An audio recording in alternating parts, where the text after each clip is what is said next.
വിളിക്കാൻ എനിക്കവരെ വിളിച്ചാൽ പിന്നെ പ്രശ്നമില്ല. അല്ല അപ്പൊ ഞാൻ ഇതില് സംസാരിക്കാൻ പറ്റുമോ? അപ്പൊ പിന്നെ ഇതെല്ലാം കണക്ഷൻ പോയില്ലേ? അല്ലെന്ന് ഹോട്ടല്ലേ കുഴപ്പമില്ല അല്ലേ? എടുക്കട്ടെ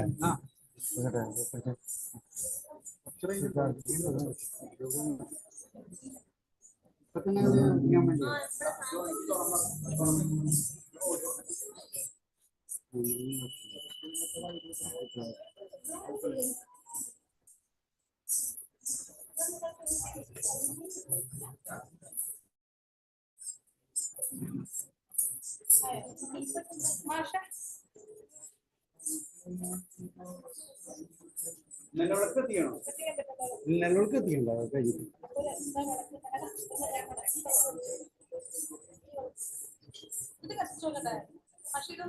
അത് कतिक्यों पिताजी ऑनलाइन में ज्वाइन कर दीजिए। भेजा है मैं नहीं भेजा, मैं अभी भेजता हूँ।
Recording in progress.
Shankara Shiva.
हो गया ना कोई गड़बड़ नहीं നമുക്ക്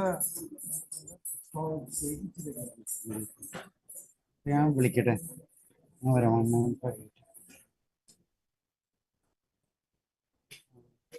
connected like lamp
Namaste.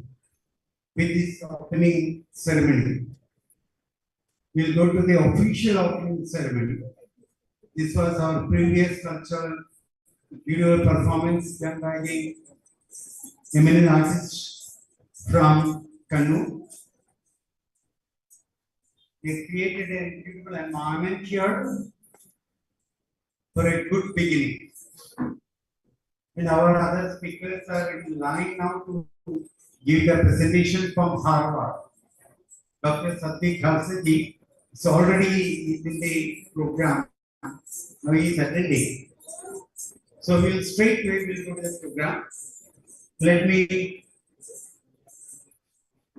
begin with an invitation to our most revered father, Father Harshajan, highly devoted and devotional person who became an instrument to establish an institution in Thrissur district is called Prajodi Niketan.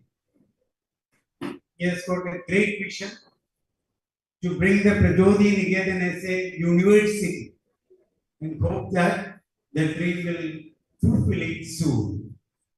Environment is getting ready for that one, and Father's dream will come to true practical establishment. Father is very much deep rooted into Indian philosophy. He studied his Patanjali Yoga Sutra and he did his PhD also in yoga from Berkeley University. Father is very much not only the theoretical learning and practicing, but he conceived the experiential area, the aspects of the yogic discipline, and he practiced throughout their life. Even at this age also, he is practicing regularly the yogic practices. That gives him so much energy to endeavor for the higher goals of his life fulfillment. Soon we will see one of the best university in our Trichy district, the city of this is called a learning city by UNESCO. And father has come, though he is very elderly person, with his full spirit and enthusiasm and energy, he has come to attend our program and to light the lamp of this event. I welcome, welcome, I welcome Father Harshajanji to this yoga festival, and we expect all his best wishes to take place this event in a much more grandeur way. We are going to have most eminent scholars in the coming days, and we are very much obliged to Father Harshajan for his devoted service and support to our yoga festival. We express our thanks to Father Ji for blessing this occasion with your very divine presence. Thank you, Father. Now we have another Swamiji. He groomed from Shivananda Ashram, Rishikesh. Swamiji spent very good time in Rishikesh with Swami Chidananda Ji. Now he started establish his own organization, travel various places of India and various countries also, propagating Indian discipline. Also, he speaks for world peace. And he is here to invoke the concept of world peace, yoga for world peace concept. We welcome Swami Brahmanishranand ji to this auspicious ceremony of opening this global yoga festival. Welcome with our humble talking. Also, we have hired a very good teacher from Kaivalya Dham, so outstanding living legend, Dr. M.B. Bhole. He passed away by leaving many milestones of the very critical studies on yogic research, yogic science, and yogic experiential oriented approach in yogic sadhana. And that approach is very much, it's like a lamp to guide this whole world.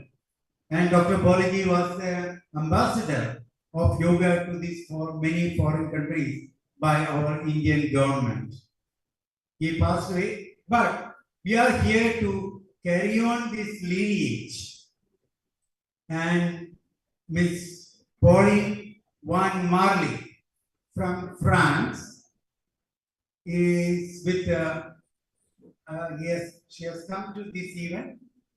And she was with Dr. M.B. Bhole for a long time and imbibed this very subtle and critical approach of yogic practice. And she conducted yogic teaching in different parts of the world. Years before she visited this institute, but this time she has come with a much more better enthusiasm to open up her own best work with the help of Dr. Bole and with the help of her devoted, intensive sadhana. We welcome you, madam, to this holy land, and she truly carry our message to the global community. She is not limited to the France, but she covers all the continents with the spirit of our Rishi's knowledge, with the spirit of lighting the lamps in the heart of every individual, and with the true spirit, with the true science, and true philosopher. Great, madam. We have another great person. Is a Dr. Nitin Patil from Mangalore Manipal Medical College. He lived in Ayurveda, also lived in yoga.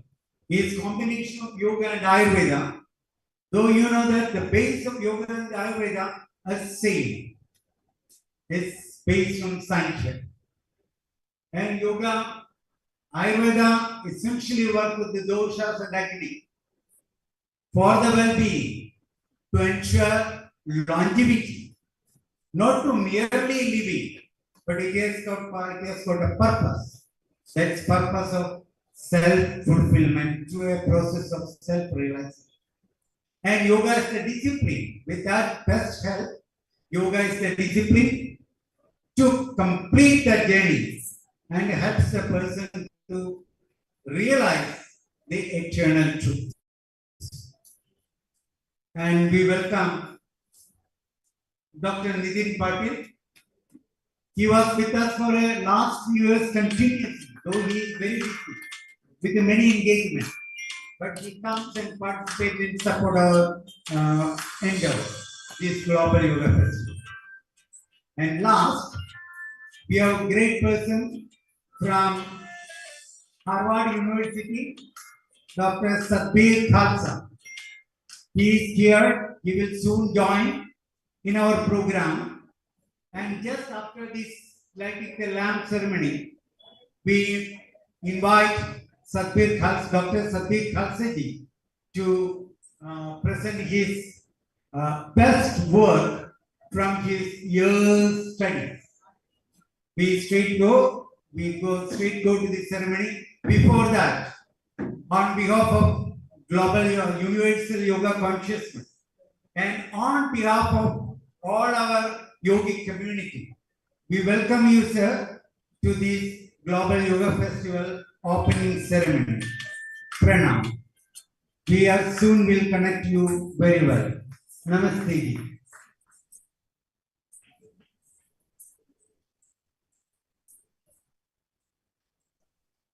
Also, we want to say a beautiful person from Kaivalyadam, Dr. Devnath Parimal, who recently worked in the field of yoga literature.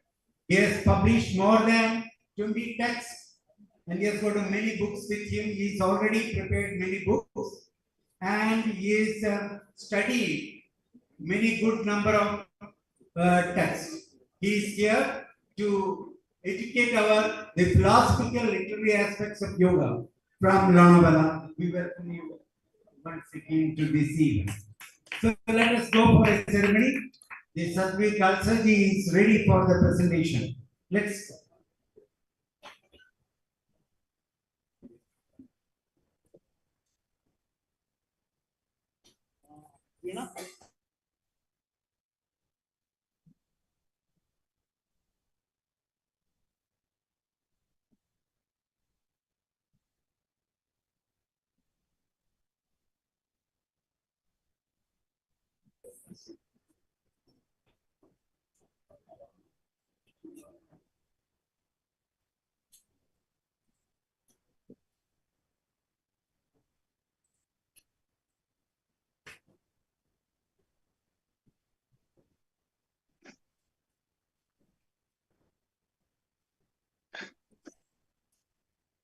Ready?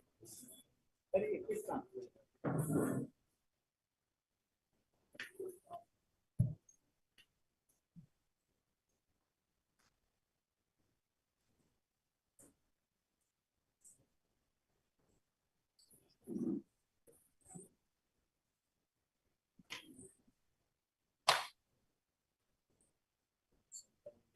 संवरुणः Sanno भवत्वर्चमा Sanno मित्रो बृहस्पतिः सन्नो विष्णु नमः नमो ब्रह्मणे नमस्ते वायु त्वमेव प्रत्यक्षं ब्रह्मासि त्वमेव प्रत्यक्षं ब्रह्मासि त्वमेव प्रत्यक्षं ब्रह्म वदिष्यामि ऋतं वदिष्यामि सत्यं वदिष्यामि तन्मां भवतु तद्वक्तारमवतु अवतु माम् अवतु वक्तारम् ॐ शान्ति शान्ति शान्तिः Mangalam Bhagavan Vishnu Mangalam Garudatvata Mangalam Purusha Vichakshu Mangalayatana Harihi Om Shanti Shanti Shanti.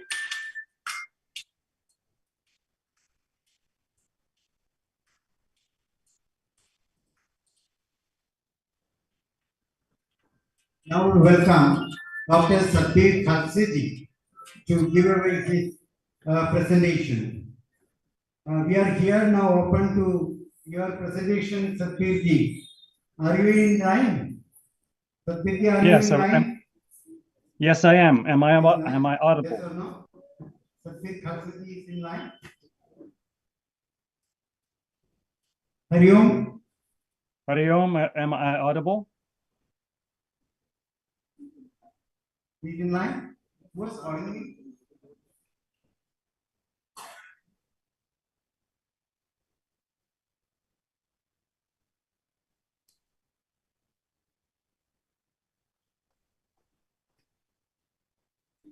Already there?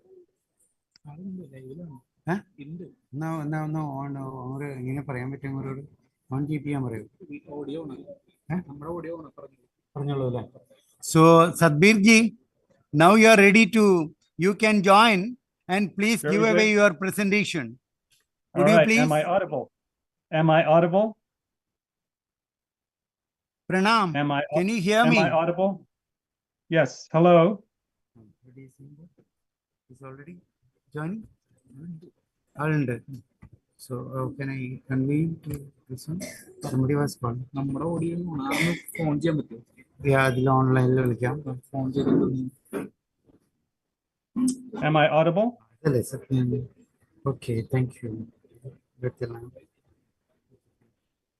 Can I call you? Audio കണക്റ്റാണ്. Yeah. ഞാൻ option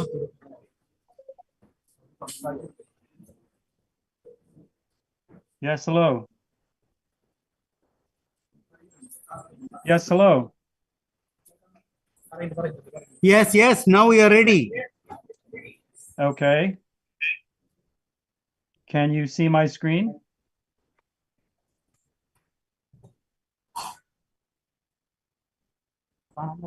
Yes, we can see you very well. Okay. Audible as And- well as visual. Okay. And I will then share my screen. Yes, your screen is here very much. Okay.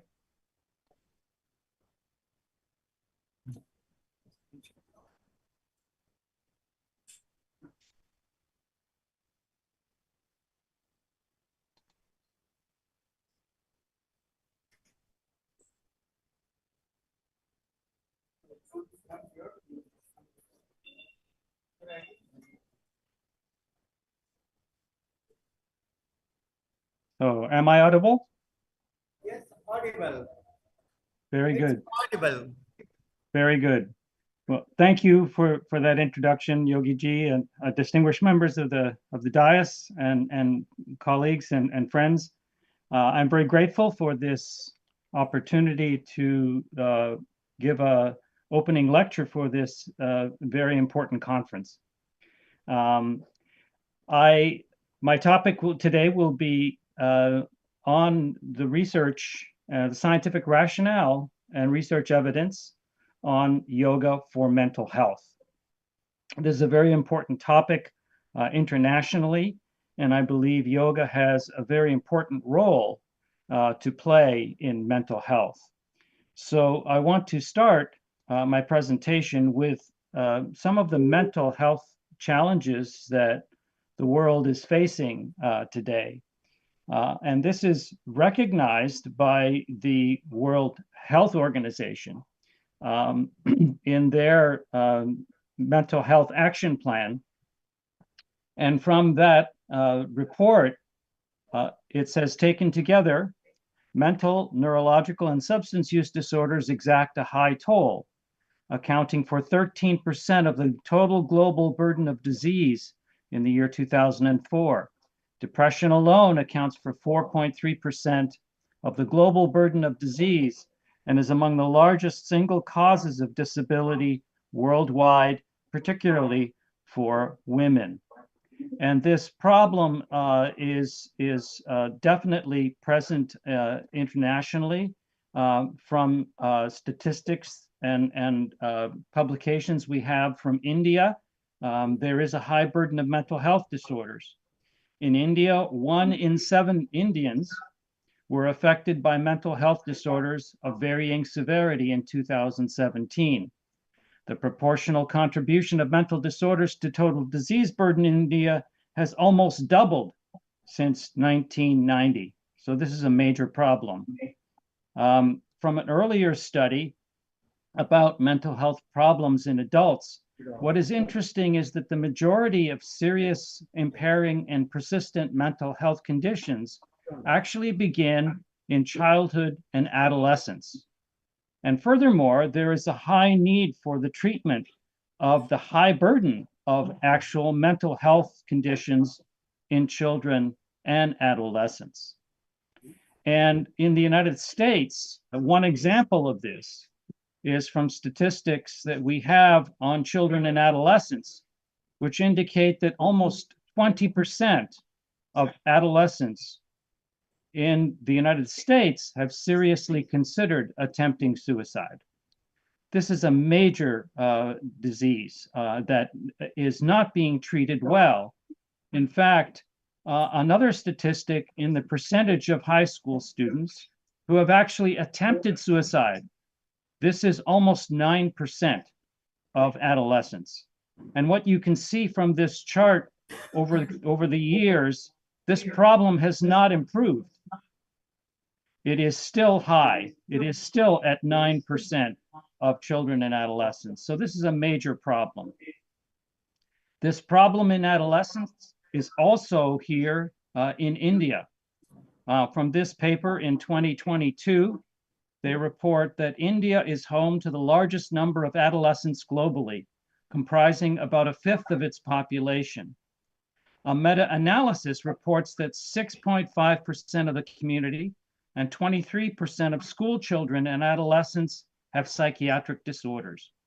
India has the highest youth suicide rate globally, and suicide is the leading cause of mortality in this population. The National Mental Health Survey reported a 7% prevalence of psychiatric disorders in 13 to 17 years and was nearly equal among both genders. So we have globally, both in the US, India, everywhere, a huge problem in terms of mental health. So now I want to turn to the psychophysiology of yoga. How does yoga work on the body and on the mind and on the emotions? And how is yoga a potential solution to this problem of mental health? And when I'm talking about yoga, I am not just talking about asanas that you see in this slide. Traditional yoga, of course, incorporates important other components: pranayama, breathing exercises, the deep relaxation, shavasana, and very importantly, the meditative practices in yoga. And so most of the research that has been done on yoga has been done on all of these components in traditional yoga practice. Our understanding of how yoga works on the mind and the body is growing dramatically with published research by yoga research scientists. This slide shows review papers that summarize research that has been done in different areas of psychophysiology of the effects of yoga practice. And all of these papers have been published in the past 5 years, really indicating that this is a growing field of research. So for example, in this paper here, published in 2024, it examines the impact of yoga on aging. In this paper, Reducing Stress with Yoga. This review paper talks about the clinical benefits of yoga on epigenetics and gene expression. This paper on psychological benefits. On the top right, inflammation, psychobiological mechanisms, stress, and brain functioning. So this is a very strong and growing area of research. We have also summarized this body of research in our recent second edition of the Principles and Practice of yoga in healthcare. And in chapter 4, we summarize this research on the psychophysiology of yoga practices. Now, when we look at the different components of yoga, we can see research evidence that supports research in all of these aspects of yoga: the physical functioning, the asanas, the breathing techniques, the deep relaxation, and on the meditation. So just to show you some examples, there's many studies that are done on the yoga asanas.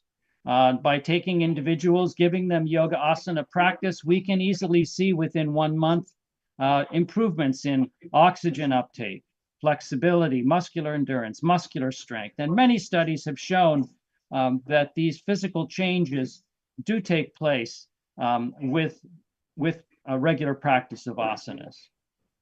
We also are appreciating a very strong growing in the field of breathing techniques, showing that pranayama practices, breathing practices, especially slow breathing, have enormous impact on the central nervous system and on the autonomic nervous system. So this research study, for example, shows that in individuals who were given a very stressful situation, those that practiced the slow breathing had a very reduced increase in stress compared to those that were not doing a slow breathing practice. And other studies have shown that slow breathing can actually reduce emotional reaction. It can also reduce blood pressure and has enormous impact on many regions of the central nervous system. We also have studies that have shown that simple relaxation in Shavasana, in the West, this has been used as progressive relaxation, showing reductions in perceived stress compared to controls, reductions in anxiety compared to controls, improvements in the sense of relaxation, and reductions in objective measures like heart rate. And then also in terms of stress hormone activity, we can see this reduction with simple relaxation of stress hormones compared to controls that do not do relaxation. And then finally, there are a large number of studies being done recently on meditative practices. And some of the strongest studies are using neuroimaging techniques, brain scan techniques that are showing how the central nervous system behaves with yoga practice. Many studies are now done. One of these types of studies is comparing the brain activity of meditators with those of non-meditators. And so from this paper, they concluded that the observed differences between meditators and non-meditators appear in brain structures that underlie the attention network and also those that relate to emotion and autonomic function. And we know that when we meditate, we engage the attention networks of the brain, and we see improvements in the attention networks in the prefrontal cortex.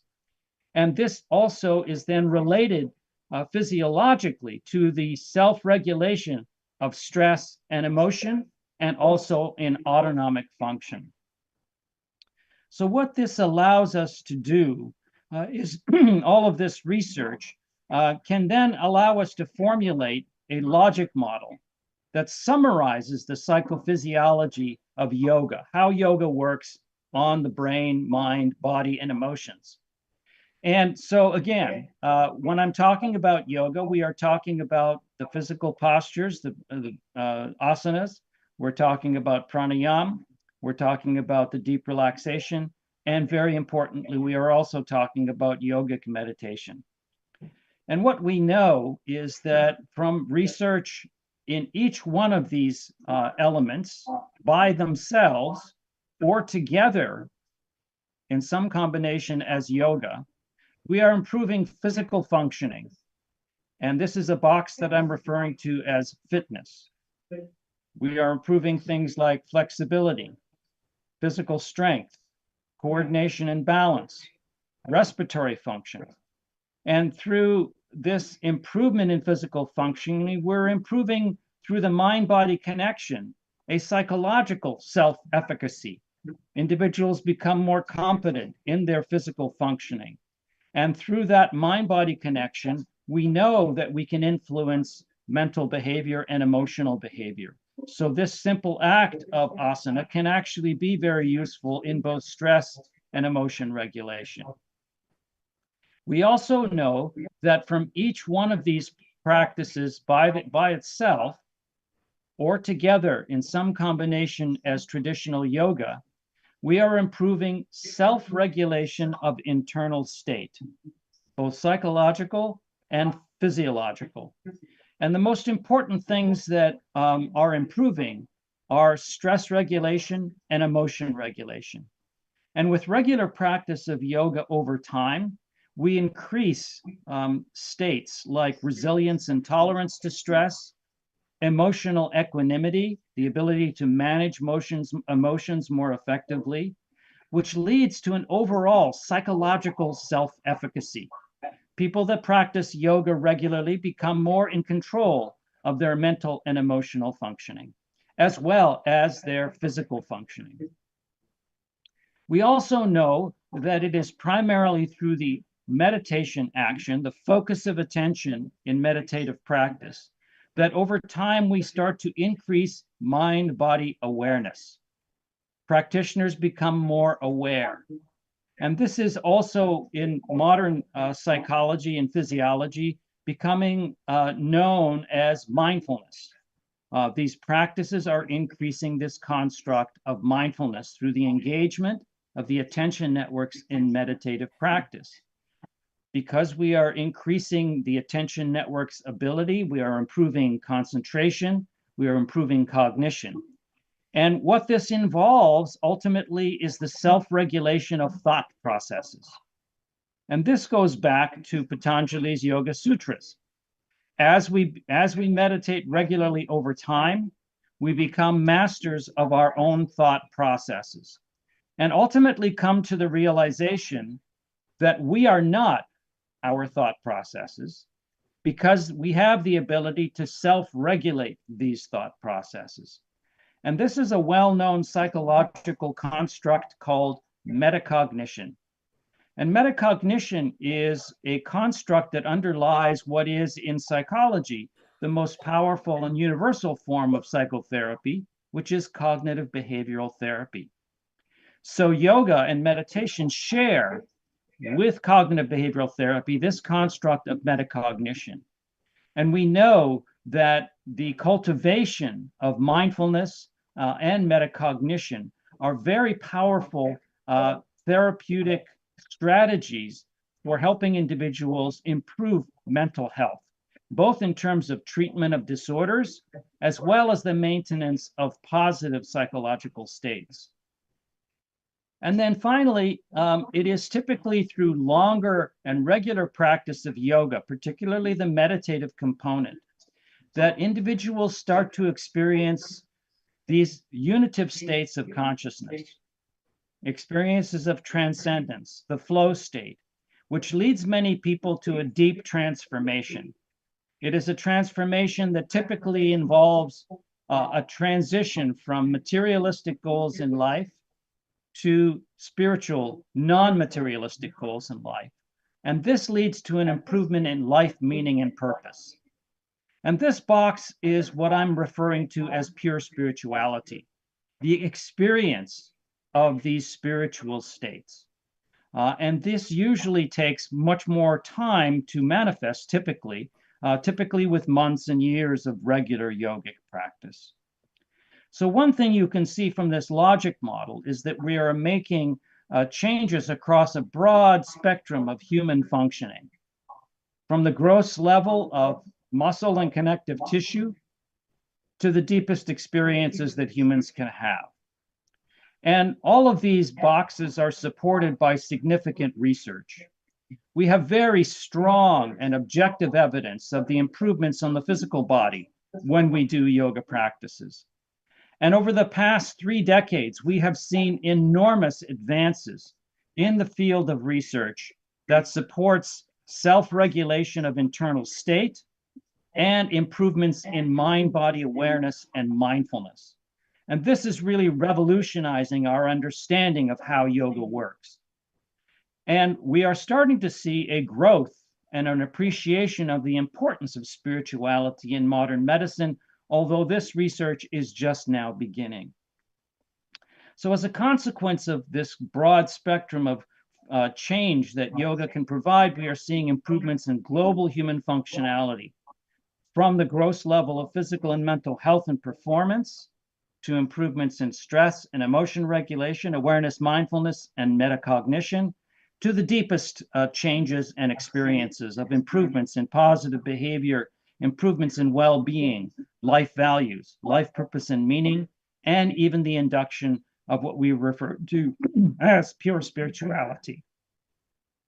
So one thing you can see from this logic model is that there is a lot of relevance to a lot of these changes in terms of the maintenance of mental health, both as prevention of disease, as well as treatment of existing disease, but also the improvement in actual positive lifestyle and positive behaviors. So now I want to turn to some of the research that's been done on yoga for mental health. And this logic model really supports a lot of what we are seeing in the research on yoga for mental health.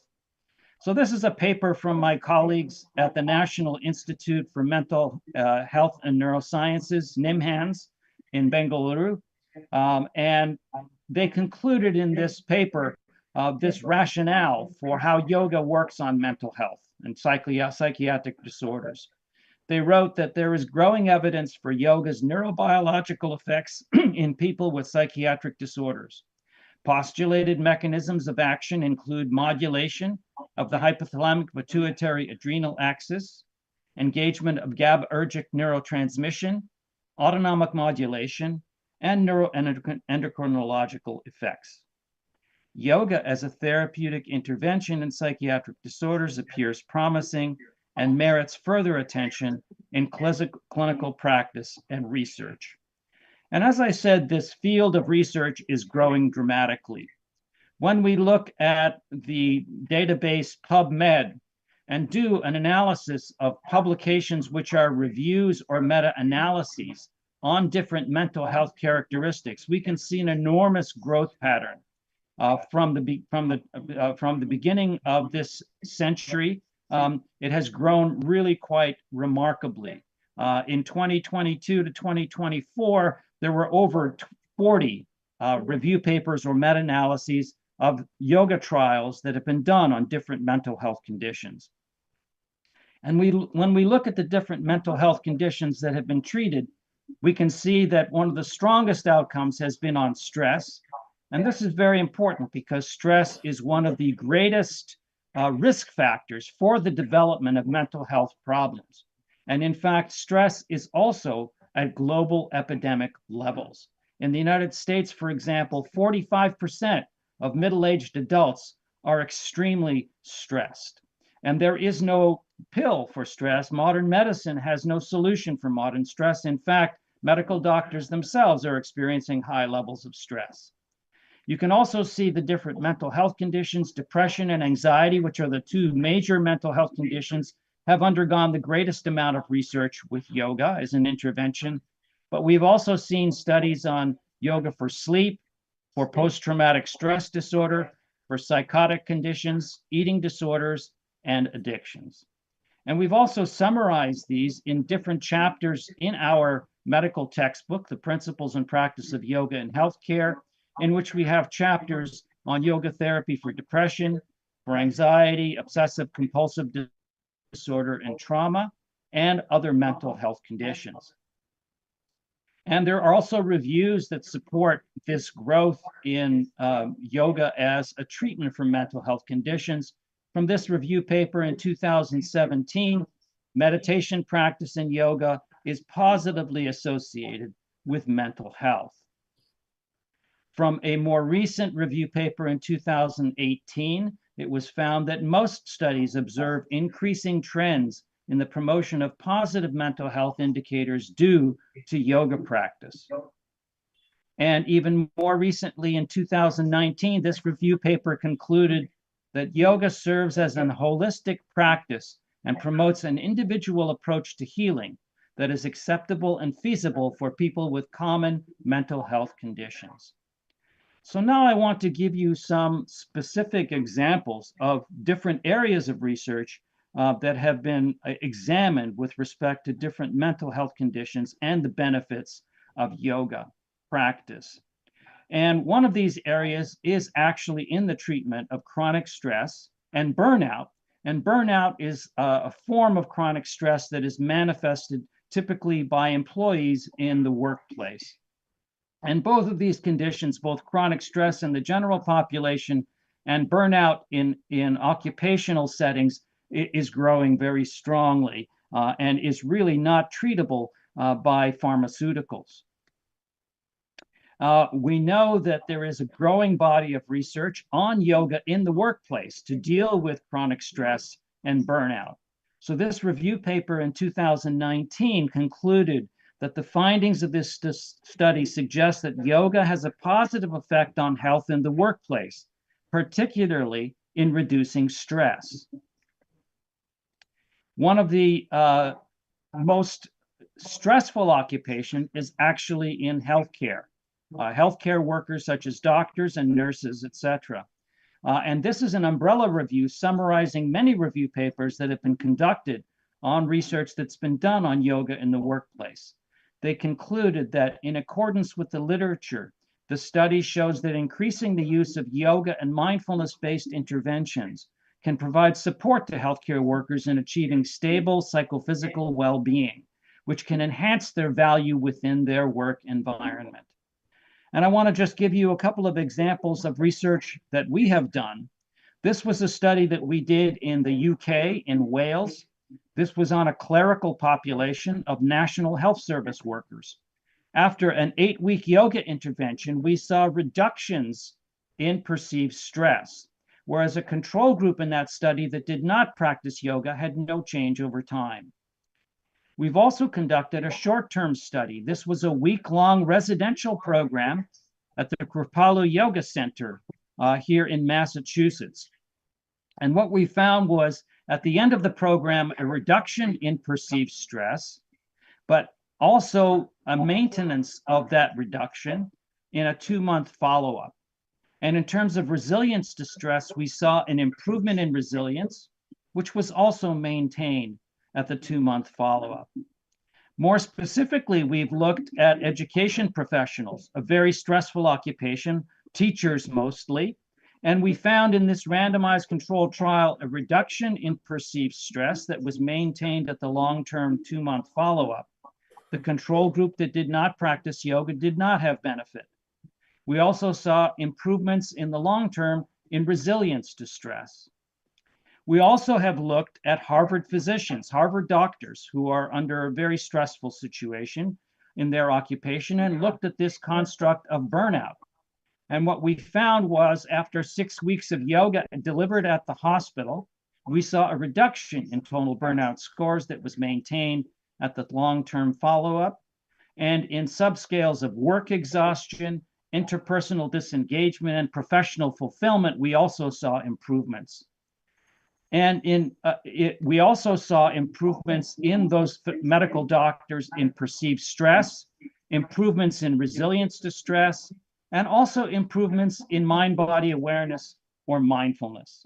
And we know that mechanistically, this construct of mindfulness and mind-body awareness is mechanistically tied to improvements in stress regulation, because we know that the attention networks in the prefrontal cortex have inhibitory connections with the limbic system, the region of the brain that is involved in stress and emotion regulation. We've also done a study on even more stressed individuals who are doctors in training or resident physicians. And these are Harvard resident physicians who are under high levels of stress. When we gave them 6 weeks of yoga, again, we saw improvements in total burnout, improvements in work exhaustion, well-being, and interpersonal disengagement. And we also saw improvements in perceived stress, improvements in resilience, and also improvements in mindfulness. Another condition which is highly tied to chronic stress is insomnia. And insomnia is achieving a very large burden in modern mental health. It's estimated that up to 25% of individuals at some point experience insomnia during the course of a year. And research is starting to show the efficacy of yoga and meditation practices. Mind-body therapies resulted in statistically significant improvement in sleep quality and reduction on insomnia severity. They concluded in this review that mind-body therapies can be effective in treating insomnia and improving sleep quality for healthy individuals and clinical patients. And my laboratory has conducted a specific trial of yoga for individuals with established chronic insomnia. And what we found in this 8-week trial was reductions in total wake time during the night, improvements in sleep efficiency, which is the percentage of time that they are asleep for the amount of time that they are in bed, and also improvements in total sleep time and in sleep quality. And this particular trial was done on patients who had failed treatment by pharmaceuticals.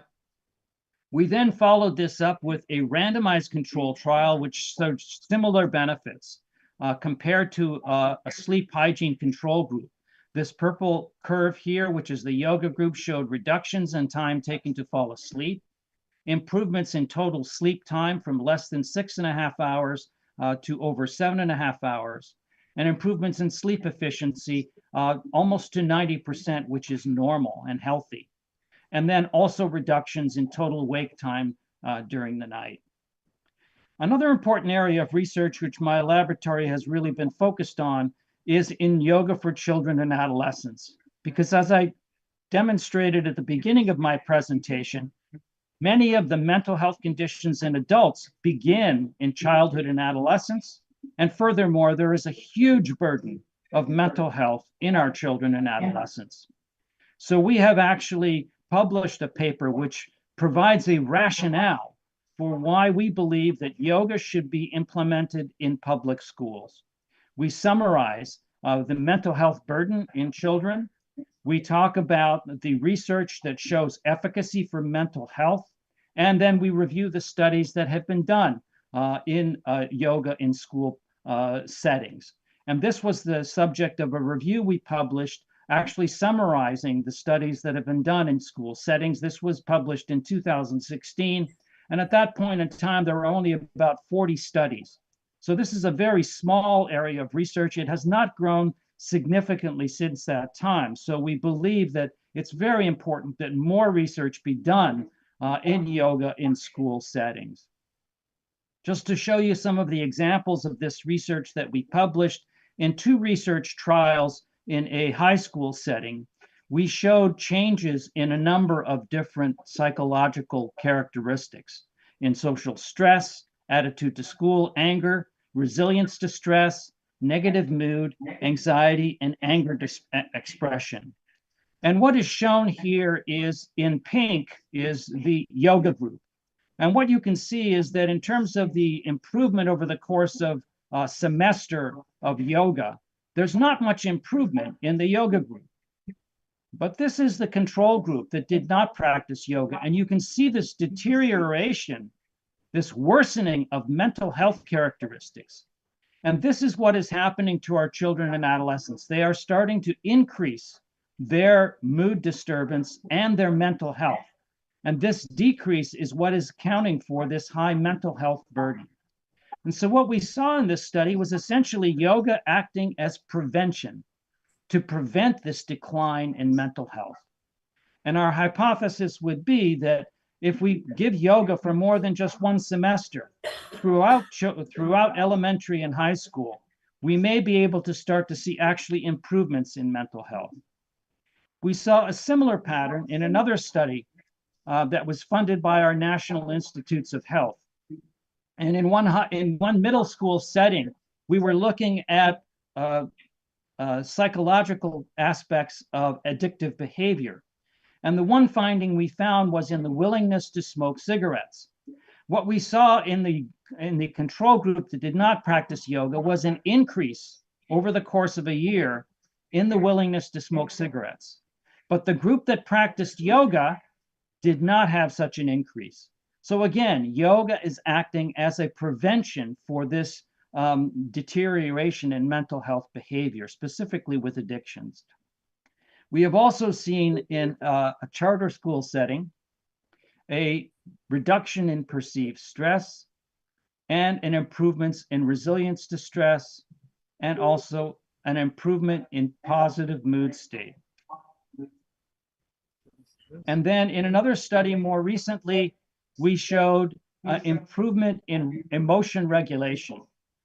Difficulties in emotion regulation were reduced in a yoga intervention compared to a control group that did not practice yoga. Another mental health condition which is undergoing a significant amount of research is in trauma or post-traumatic stress disorder.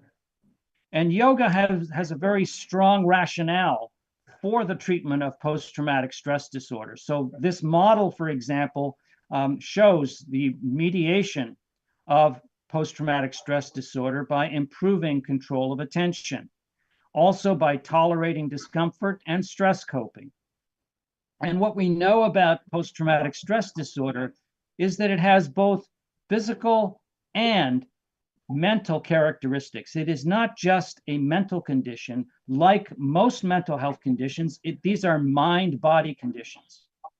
And it makes a lot of sense to use a mind-body intervention for a mind-body disorder, as opposed to just mental psychotherapeutic techniques. And yoga fits this bill very well, as do other mind-body practices. So this review summarizes mindfulness and yoga for psychological trauma. This was published in 2020. Mindfulness-based interventions, adjunctive to treatment as usual of medication and or psychotherapy, are effective in reducing trauma-related symptoms. Yoga and mindfulness have comparable effectiveness. And from our own research, we did a trial at the University of Toronto in Canada on the general population who had post-traumatic stress disorder. And over an 8-week intervention, we showed a gradual reduction in PTSD symptoms, whereas the control group that did not practice yoga had no improvement. More recently, we did a trial combining Kundalini Yoga together with cognitive behavioral therapy as a treatment for post-traumatic stress disorder, and showed a nice reduction by the end of treatment that was maintained at the long-term follow-up. I also want to show research that's been done on anxiety, which is one of the major mental health conditions, which has a high burden in modern society. Studies have shown that yoga is effective for anxiety. This review paper in 2016 concluded that Hatha Yoga is a promising method for treating anxiety. In our research, we have actually shown efficacy in a major anxiety disorder, which is generalized anxiety disorder. In this trial, in which we combined cognitive behavioral therapy together with yoga, we showed reductions in 2 measures of anxiety. And in another research trial, in which we used Kundalini Yoga alone for the treatment of generalized anxiety disorder, again, we showed nice improvements in a number of measures of anxiety with strong effect sizes. These preliminary studies allowed us to apply for a grant from the US government, which was a $4.5 million study of yoga for generalized anxiety disorder. This was a very rigorous trial with a large sample size, and we were fortunate enough to get this published in a major medical journal, the Journal of the American Medical Association Psychiatry. And this was a 12-week study that compared cognitive behavioral therapy, which is the gold standard of psychotherapy treatment for generalized anxiety disorder. This was compared with a Kundalini Yoga treatment, and that was compared with a control condition of stress education. And what you can see is that the yoga trial was almost as effective as cognitive behavioral therapy. So this is very encouraging in that the first very rigorous trial of yoga for cognitive behavior, for generalized anxiety disorder, is showing very strong positive influence on the symptoms of this disorder. And so we are hoping to see much more research which really supports this efficacy of yoga for generalized anxiety disorder. And finally, I want to close with some of the research that has really been done to look at positive lifestyle benefits, particularly on spirituality. And spirituality is starting to become recognized in modern medicine as something of importance. This is a paper actually published in JAMA, the Journal of the American Medical Association, referring to the importance of spirituality in serious illness and in health. And so it is starting to be recognized of importance to whole health, that we're not just trying to improve disorders, we are trying to improve life in general and spirituality specifically. In fact, our National Center for Complementary and Integrative Health has really also promoted this importance of including spirituality into a fuller picture of research on what we call whole person health, on healing the entire individual and making a global improvement in life and health. And there is now reviews that are summarizing some of the research that has been done. And this paper reviews that research on yoga for spirituality. They concluded that according to the quantitative and qualitative studies reviewed, yoga practice seems to be positively associated with spirituality. This association concerns various aspects of spirituality, such as spiritual aspirations, a search for insight or wisdom, an integrative worldview, a sense of meaning and peace, faith, hope, compassion, and happiness within. To harness the potential spiritual benefits of yoga, regular practice appears to be essential.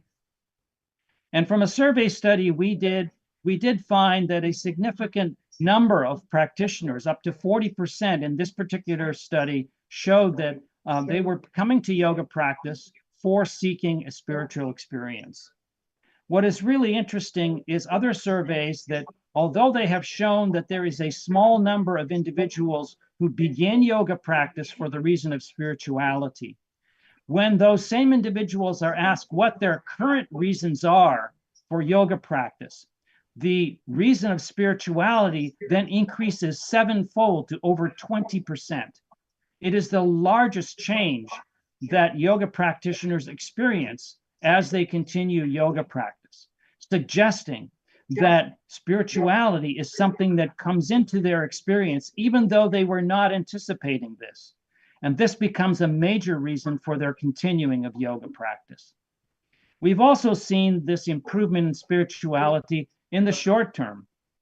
We did a study on young adult musicians, and the concept of flow is this experience of this unitive state of consciousness during music performance. And we used a scale that measures the flow state and showed that in a control group, there was little improvement in flow. Whereas in the yoga group, we showed a high improvement in this experience of flow state. And in associated subscales of that, this alteration of the sense of time, this unitive state, this sense of merging, we show improvements in the yoga group that were better than in the control condition. So I want to let you know that we have just published our first book on yoga for children and adolescents. This is a medical textbook that includes 8 chapters. It has involved 20 international research authors, including some colleagues from India, 8 chapters on yoga research on children and adolescents, covering a number of different areas, summarizing the research in public schools, performance, stress, anxiety, disordered eating, developmental disorders, chronic pain, and even in cancer. And so this is an inspiration to policymakers to possibly use this book as a justification for the implementation of yoga in school settings. We have also published the 2nd edition of the Principles and Practice of Yoga in Healthcare. This is a large medical textbook with 24 chapters. It includes 100 international yoga research authors, leading researchers in the field, including many from India, 17 chapters reviewing yoga research in physical and mental health conditions, and also the input from 40 international yoga therapist contributors. And the first edition of this book is available in an Indian printing, which is much less costly and is available on Amazon India. We have also contributed to publishing this useful book, The Yoga for Mental Health, which summarizes much of the research that's been done and much of the efficacy of yoga for mental health conditions. I also work very closely with the International Association of Yoga Therapists. I'm the editor-in-chief of the International Journal of Yoga Therapy, and I also coordinate the annual symposium on yoga research. A lot of my research has been supported by the Guru Ram Das Center for Medicine and Humanology, which applies Kundalini yoga practices specifically for medical and mental health conditions. And I'm also supported by the Kundalini Research Institute, which supports the research that I do on Kundalini yoga. And I close with an image that is very dear to me. These are semi-precious stones, which are embedded in the marble of the Harimandir Sahib, the Golden Temple in Amritsar. So I thank you for your attention and for this distinguished opportunity to present at your Global Yoga Fest, and look forward to future collaborations and interactions with all of you. And I'm happy to take any questions if there are any.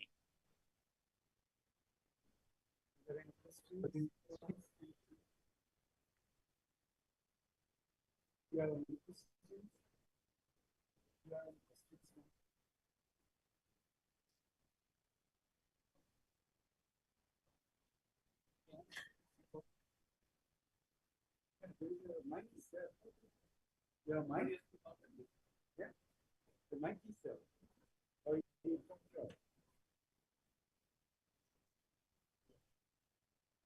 Am I audible, Satyajit?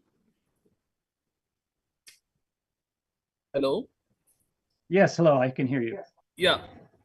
Can you able to tell something about the role of this virtual reality based mindfulness, the technology assisted meditation in youngsters?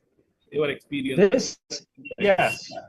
This is something that is growing, and research is starting to study remote application of yoga and meditation practices through Zoom, through online, through actually recorded online interventions, and it is showing efficacy. There are positive benefits to applying these practices for disease states, including mental health conditions. The one negative to this, of course, is that it is very difficult through online interventions to really monitor how patients are doing the practices. And there's also an issue of safety. In an ideal world, these interventions would be done in person.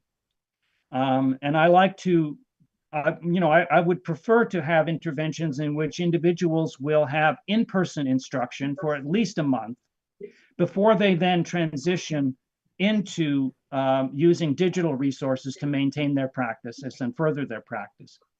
But I recognize the problem that we have an epidemic of modern mental health problems and non-communicable diseases. So there's an enormous urgency for the treatment of these conditions. And so I think the benefits outweigh the negatives in terms of the application of remote applications of therapy, because many people, especially those who are suffering the most, are those of lower socioeconomic status. They cannot afford the time to travel to get these interventions, to pay for these interventions. So in a sense, I think the urgency really does support the application of virtual reality and digital applications of therapy. Yeah, I have another connected questions. Your insight for this. Using this immersive technology, especially people are getting, especially in India, we are able to see people are getting addicted for the gamification with VR-based equipments. Whether is there any role using this immersive technology inside? Because when they close their eyes, they find it difficult to concentrate, to do a traditional way of doing meditation. whether we can able to give the immersive way of with the opened eyes, because it will be closed immersive, no, with the help of VR gadgets. What is your thought on that?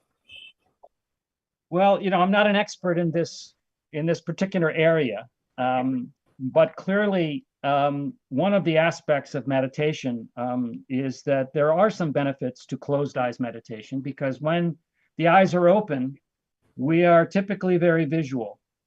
And what we see manifests in thought processes. And that facilitates rumination and mind wandering. And when we close our eyes, we are shutting down from that, sensory input, which allows us a little bit more capacity to keep our mental focus during meditation and experience fewer interruptions of mind wandering and rumination during meditative practice. So in some sense, I think that eyes closed meditation is potentially more effective, especially for beginners, to be able to experience the deeper focus that's necessary for deeper meditation practice. Thank you. Thank you. You're welcome. Any more questions?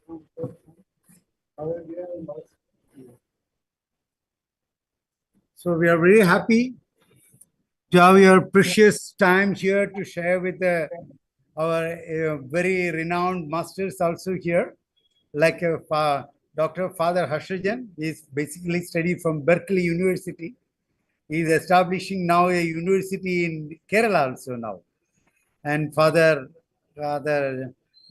people also. So thank you for giving your precious time to enlighten such a subtler subject and sublime subjects, with not only the practical application, but with the touch of the spiritual element to overcome the sufferings of the humanity, from the childhood, from the baby state to the aging state, addressing the various complexities of the mental health challenges. And this presentation has given us so much enlightenment to realize various aspects of these complications of mental health challenges. We express our sincere thanks for giving your precious time and so much great wisdom, and shared in such a systematic and crispy way. And we are very much obliged to you, Khalsaji. And our coming years, we'll have a more better studies, better interaction. We'll continue our association, and this will enrich us, not only our organization, but the other scholars and eminent doctors and Ayurvedic people also. And we will reach to the much bigger community in India as well as foreign countries. Once again, we express our sincere thanks and hope to meet you soon. And Namaste. pranam. Thank you so much for this honor. It was a pleasure. Namaste. Pranam. Yeah. Namaste. Thank you. Namaste. Pranam.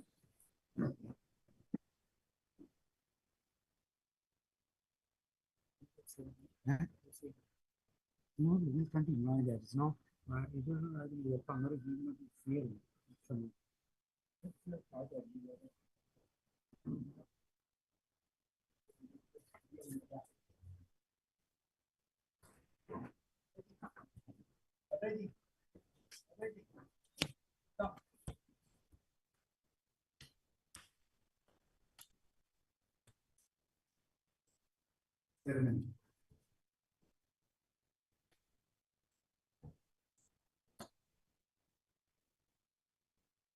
As we are here with the late time, so we should have Father Harshajanji is here and he has to go back. And I invite Father Harshajanji to give away his presentation on yoga consciousness and mental health. No, yoga consciousness and peace. Here is the one chapter is called World Peace Conclave. And Father is a mentor of this concept of world peace. I invite Father Harshajanji to give away his presentation and help us to get enlightened much better with the in-depth knowledge. I'm very much obliged to Father Harshajanji for giving us so much precious time to this event. He was always standing with us and continuing his gather with us. And we are very happy to welcome you from Father to speak and help us to get some higher knowledge. Thank you. Namaste.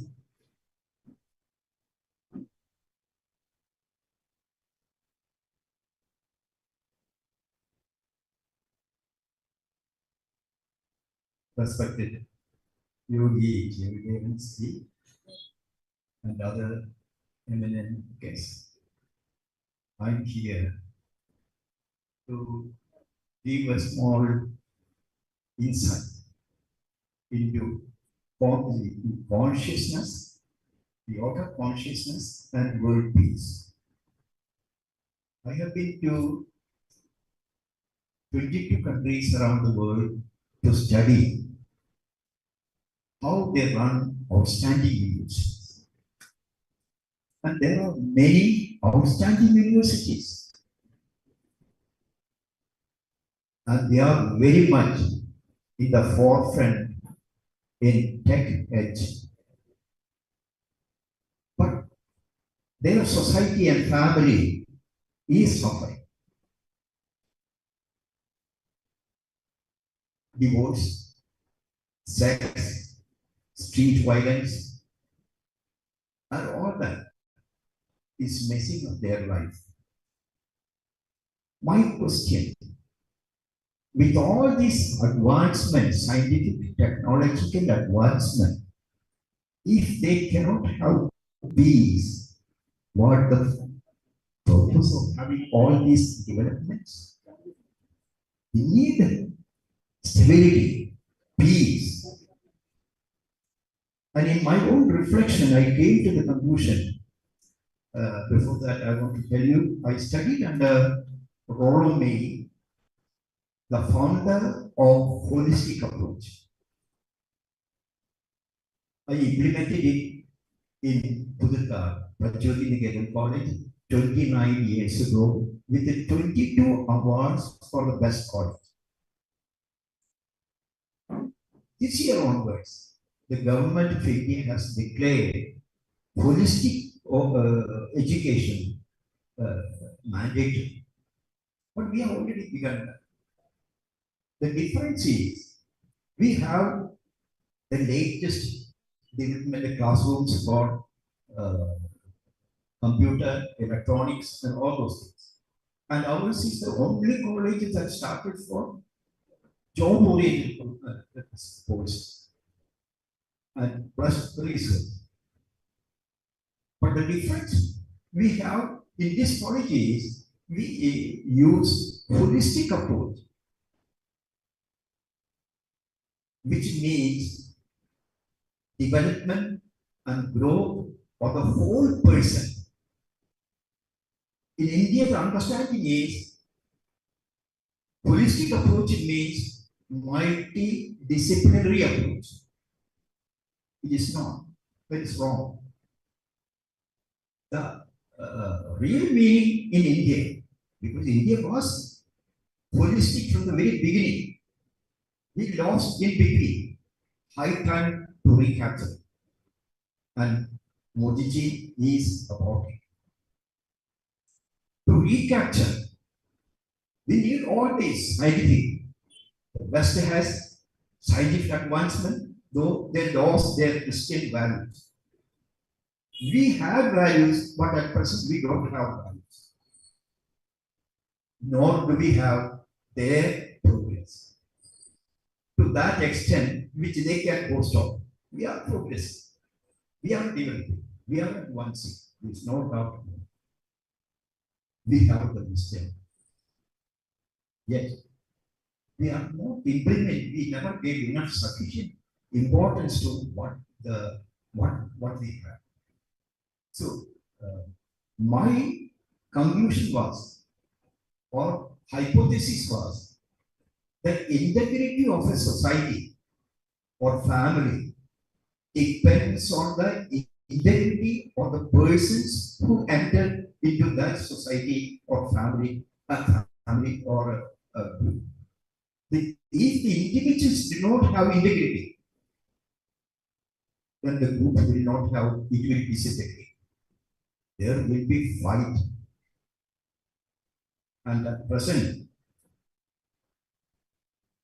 to come to some contextualization, Mahatma Gandhi once said, where there is injustice, there is war.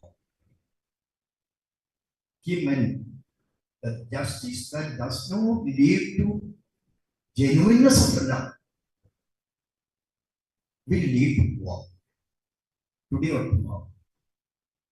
Because the psychological conclusion is, if there is a fight or war or a small conflict, maybe small or big, the family, between two individuals, within the individual, or between countries, there can be unmet needs or neurotic needs or needs that cannot be approved of by the society. In such a situation, there will be fight. You cannot expect peace between those two individuals or in the family or society or between the nations. So the most important thing is meeting the need.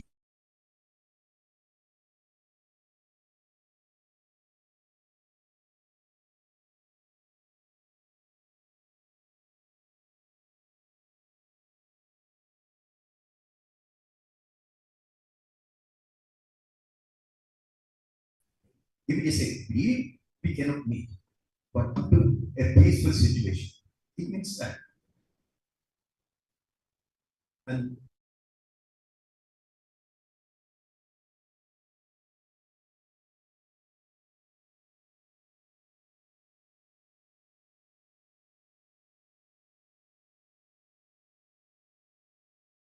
war in Middle East, Chinese war, and Bangladesh problems among you, we are you this our future.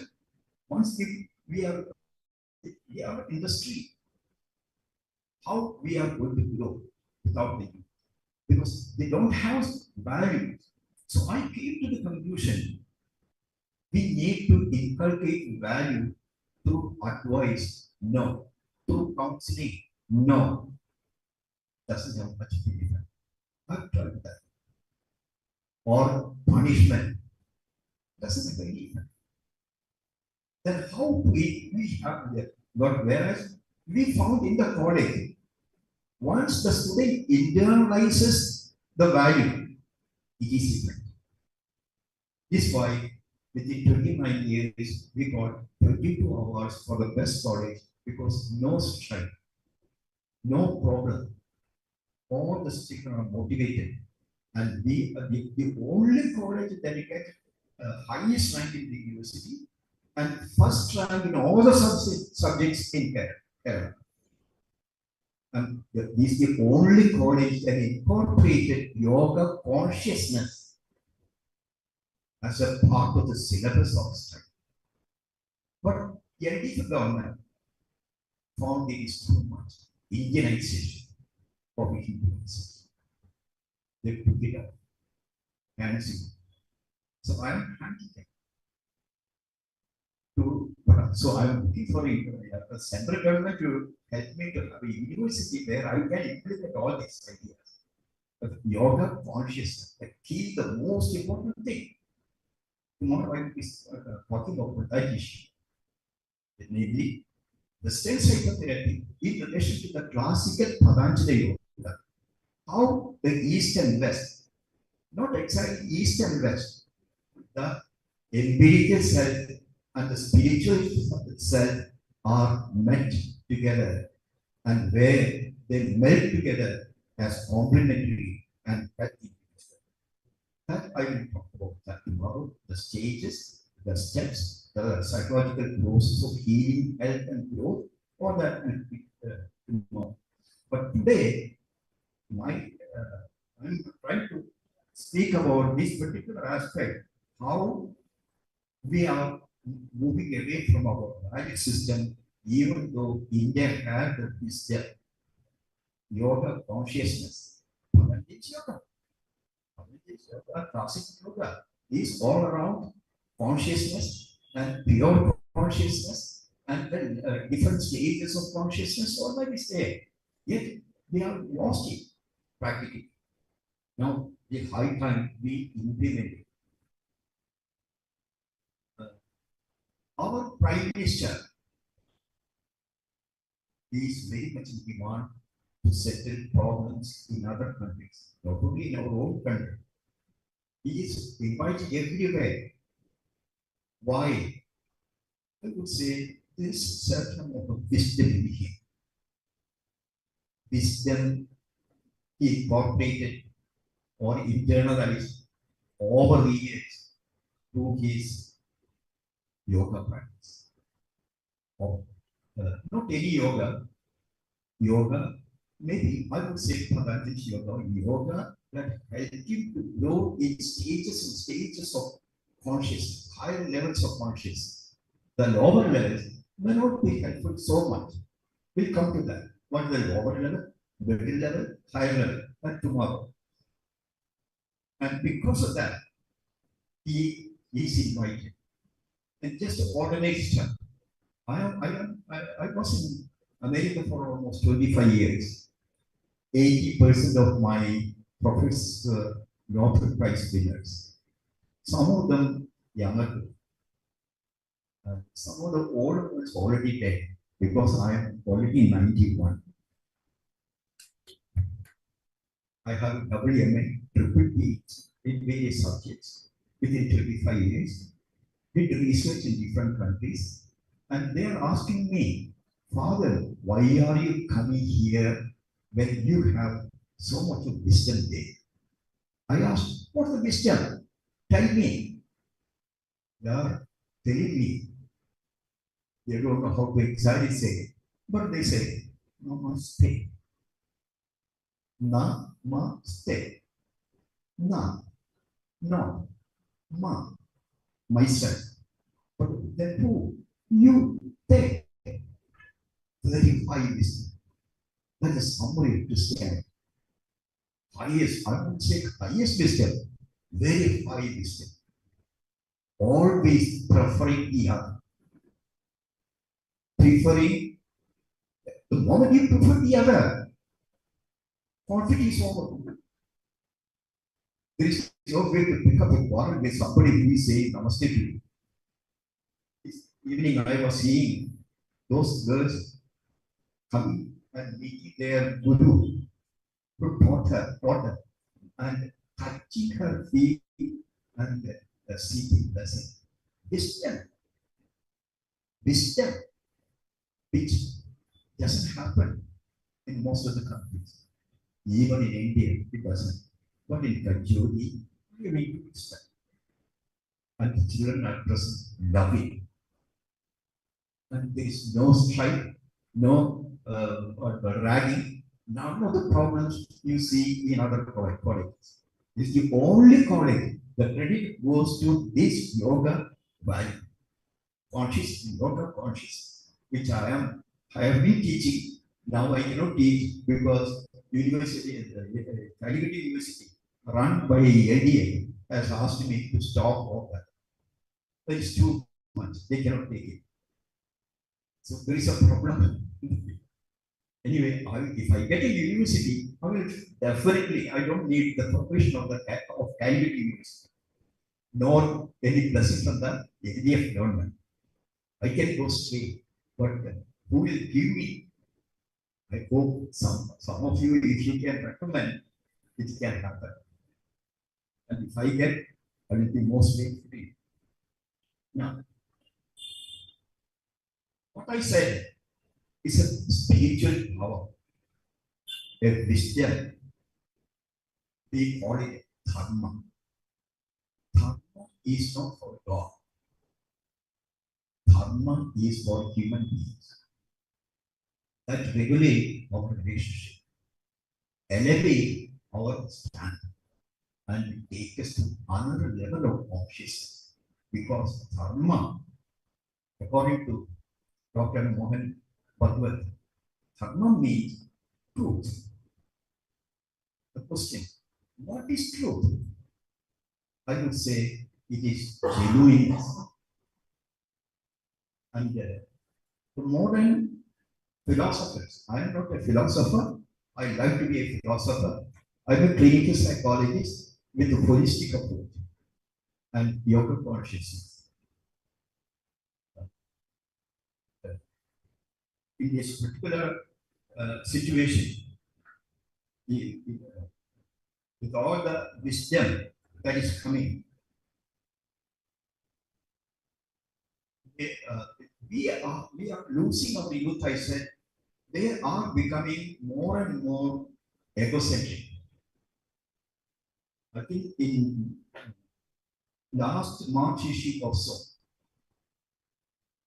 the Time magazine published in the front page, the youth is me generation.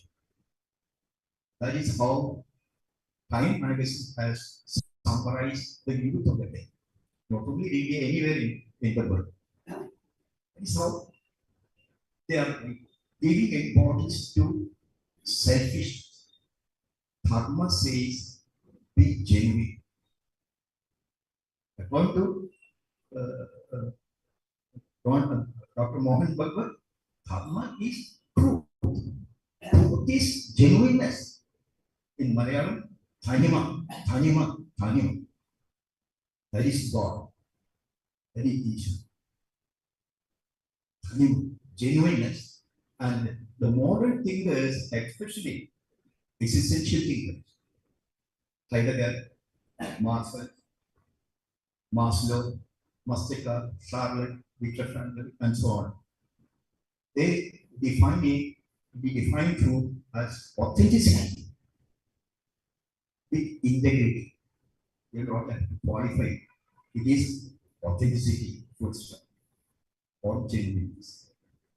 And genuineness, whose genuineness? God's genuineness?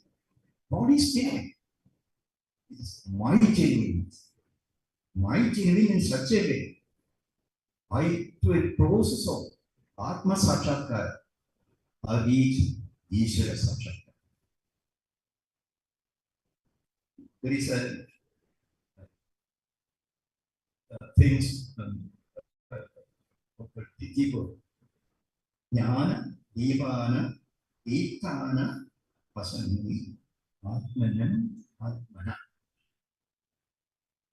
Which means within you, seeing the supreme being through your being or yourself and grow higher and higher, which means levels and stages of consciousness to go to a level of mind level or a higher level.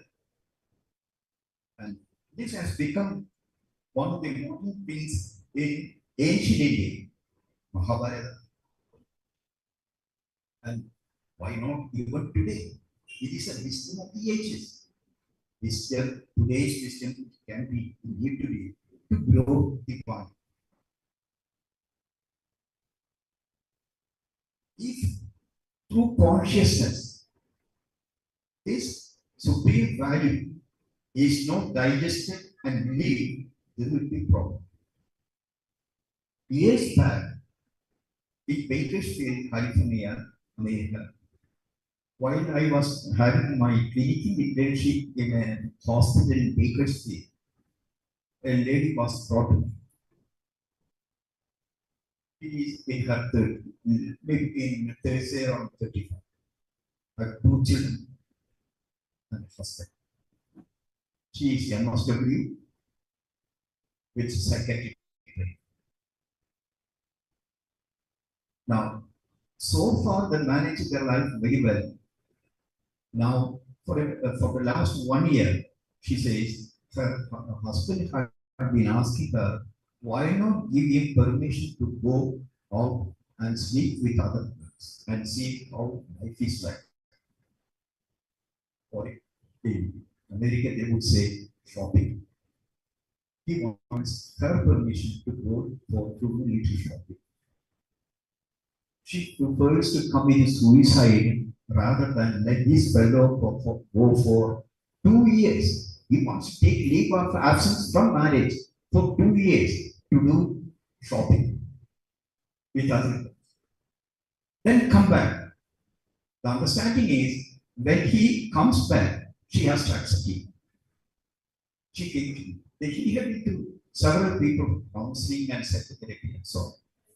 They all told her, why don't you also do a little shopping for 2 years? When he comes back, if you like, you accept him or kick him out. She said, no, I don't want to do that.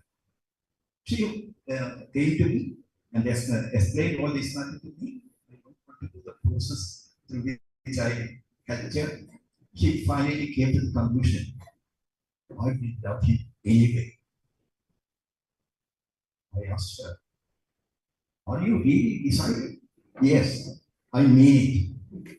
She went back that evening. She told him, I will love you even if you go after other women. And even if you kill me, I will love you. And even if you come back after 2 years, I will lose you. Shocked. He was shocked. He knelt down in front of her, kissed her feet. He had high heels. How tall was he? He must be around 6. And when he knelt down around 4, now kiss the feet of the lady on high heels, maybe 4 inches. He came down to that low level. Why? When she said that value of love, genuine, even if it means death to her, she was. She was not sick anymore. No more suicide. She was thinking of suicide. She was not thinking of suicide anymore. But she had several psychosomatic disorders that took time to get out. But he knelt down. Why he knelt down? Became so small because he saw her not 5 feet to 2 inches. He saw her to the level of God. Right? She became divine. No? And when she came to talk, the next day she came and told me, Father, when I told him my decision to love him, even if he divorces me or goes after other women, I felt 10 feet taller than what she told me. I said, no, you grew to the size of God. You became a divine. Your size is a divine size. How do you know? He laid down, not in front of you, in front of you, the divine. Not you, the girl he had been enjoying so far. The physical, emotional, sexual, and all that MSW individual. That identity. He has forgotten that identity. Because you assumed a different identity. And the real identity, the divine identity to which you grew. He knelt down and validated you and helped you to get up from there. And this last year I went over and met her. They are having very comfortable, happy life. Years back I was meeting them. What I'm trying to say is, it was highly disvalued, a decision, an attitude that became a lifestyle changer. And no conflict anymore, no suicide, no beating, no problem anymore, no war, peace and harmony. Because of a value she internalized and grew into. And this is the message, what I would say. Unless we have peace in ourselves, unless we have internalized dharma, truth, genuineness, and grown to such levels, not to ideal level which it can never happen, And then what happened? Satisfactory level, a level I feel happy, where others feel touched, others feel happy, because only the infinite being, God alone can touch another human being. None of us can touch another human being. And she felt touched by her decision to grow in the same relationship. That decision, a valid decision, genuineness of her, genuine decision made the change in her, therefore the change in him, and therefore in their family. And this cycle need to go, and there will be world peace and harmony in the world without much difficulty, what which we are witnessing today. I have some more things to say because it's already late, already 6:50. I have another paper tomorrow, so I have another program by 6:30. Reach there by 7 o'clock. But I like to take leave of you. If I communicated any message to you, did you get anything? Value? Yoga helps you to rise in levels of consciousness, internalize genuineness, dharma, truth, and people will venerate you. Don't do that in order to get venerated. To experience your divineness and feel happy and become a kirtan before God. Lord, I hope. Thank you. Thank you.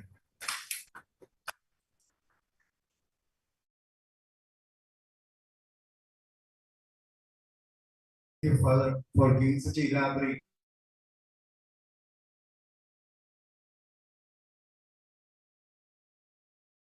From your studies and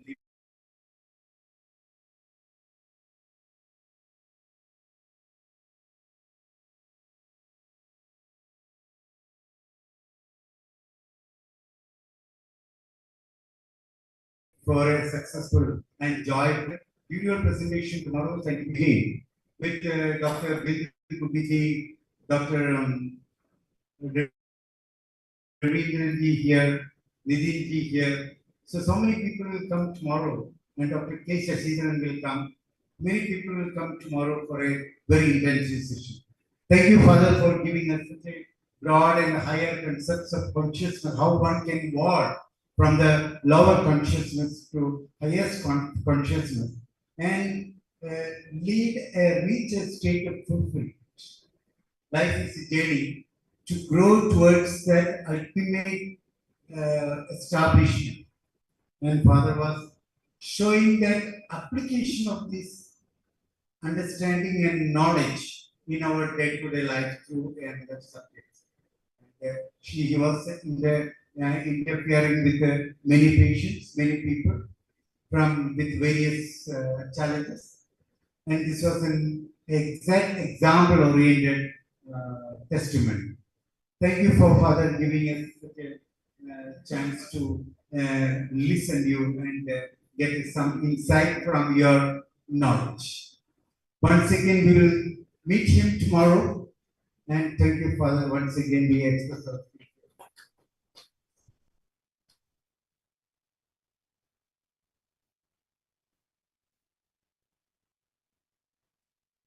So, we have Swami Brahmanishanandaji from Orissa.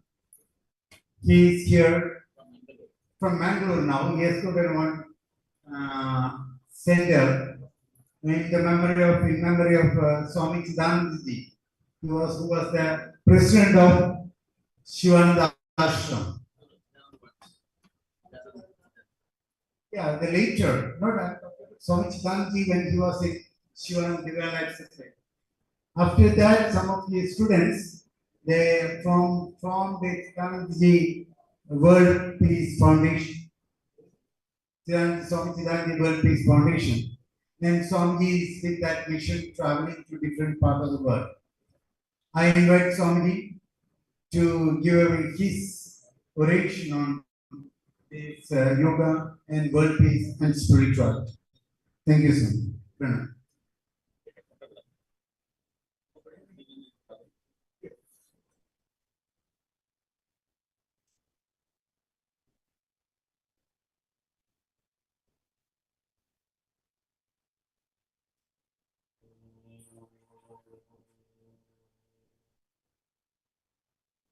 Namaste Anantaya Sahasramurte Sahasrapataya Sirodhave Sahasraname Purushaya Sahasrate Sahasrabuddhi Sadasivasamarambham Shankaracharyamadhyamam Asmadacharyaparyantam Vande Guru Paramparam Narayanam Samarambham Acharyatrayamadhyamam Asmadacharyaparyantam Vande Guru. Namaste to everyone. This is a great initiative in this God's own country, God's own land. In Kerala, the very birthplace of Bhagavad Padacharya, Jagat Guru Adi Sankaracharya, the exponent of Advaita Vedanta, who broadcast the eternal Sanatana Dharma all over ancient Bharat, establishing 4 modes: north, south, east, and west. We also know those as Char Dhams. In the Yoga Shastra, there is a term called Ashtavadhana. How many of you know the word Ashtavadhana? Please raise your hands. Ashtavadhana means the one yogi who can perform 8 activities at a time. So one is called clairaudience, clairvoyance, etc., etc., etc. My reverential regards to our Yogi Jayadev ji, who works here like a Ashtavadhana, pulling the chair, calling the devotees, sending the mail, preparing the, called the seat, setting up the laptop, introducing them on the stage. You all should be thankful to this very humble and sincere, my Guru Bhai. I am proud to be Guru Bhai. He is very under to me. And with his thought process, yogic power, such events are happening in this state of Kerala, and the private yoga institutions, the government of Kerala, tourism of Kerala, all other government, semi-government, and institutions should come forward to support such type of initiatives through Yogi Jayadev here. My regards to Yogi ji. And my respected revered father who just left now with a brilliant talk, and revered Mataji from France, and Mr. Khalsa who had a very illuminating talk here.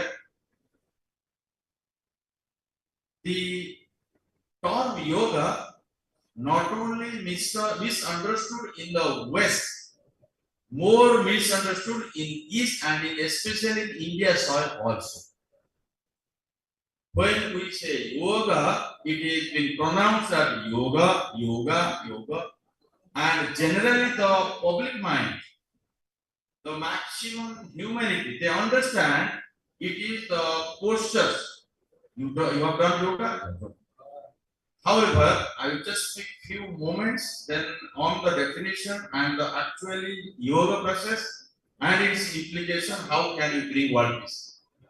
Imam Vyavasate Yogam Proktava Aham Apayam Vivaswan Manave Praha Manu Ikvato Apravi. Bhagavad Gita, Bhagavan says, this eternal science of yoga I am delivering to you in the battlefield of Kurukshetra. I first delivered it to Son God. Imam Vyavasate Yogam. Vyavaswan means son.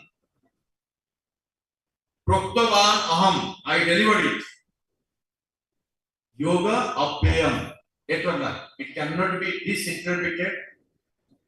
Imam Vyavasate Yogam Proktavan Ahamabhya Vibhashan. Then in due course of time, son God delivered it to Manu. Manu God delivered it to Ikshva. Vibhashan Manavai Praha, Manu Ikshva to Abramit. Son delivered to Manu, Manu delivered to Ikshva, and during the evolution process, during the passage of time, that eternal science of yoga has been perverted, disintegrated. So that yoga I am delivering to you, Arjuna. And what we generally are speaking nowadays, not only in India, all over the world, that yoga we talk about the yoga darsana of Patanjali Maharshi, who is very recent, very recent. Whereas this ancient yoga is since time memorial. The yoga is that power of God, where the creation is created, it is maintained and sustained, and it is recreated or regenerated.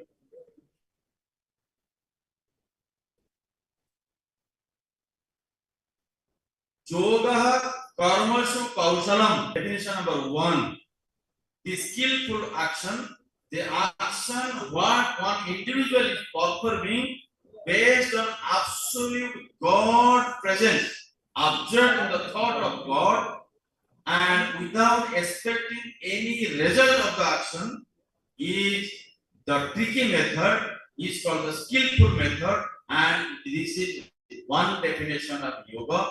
Yoga karmashu kaushalam, Bhagavad Gita. The second one, Samatvam yoga uchyate, heat and cold, happiness, sorrow, all the pairs of opposite that play a very important role in the individual. The evenness of mind, the calmness of mind, the mind which has been observed or completely tuned with the cosmic or supramind, calmness, the samatva, equalness, evenness of mind all the time in all circumstances is yoga. Yoga karmashu kaushalam, samatvam yoga uchyate. The third definition we are coming and taking the sutra from Maharshi Patanjali, which is very recent. Yoga chitta buddhi nirodha. When I am looking at you, telling a talk, you are looking at me, listening to me very attentively, but thought is revolving. You are generating so many thoughts at the same time. So, as for Maharshi Patanjali, this reduction, transformation, completely thoughtlessness state, and the buddhi, all of you have gone through, many of you might have gone through the entire text of called the Patanjali Yoga Sutra, but it begins with the Samadhi. Anyhow, so these practices, even the whole of the creation, whether a bird, ant, elephant, plant, even the stone on the road, all are moving toward the path of illumination, enlightenment, as the evolution process Prakriti takes. Yoga is defined as the conscious effort we put forward through this instrument, what Prakriti God has given us, body, mind, soul, to hasten this, expedite this evolution process, and there the culmination is the one which we have been searching whole of our life.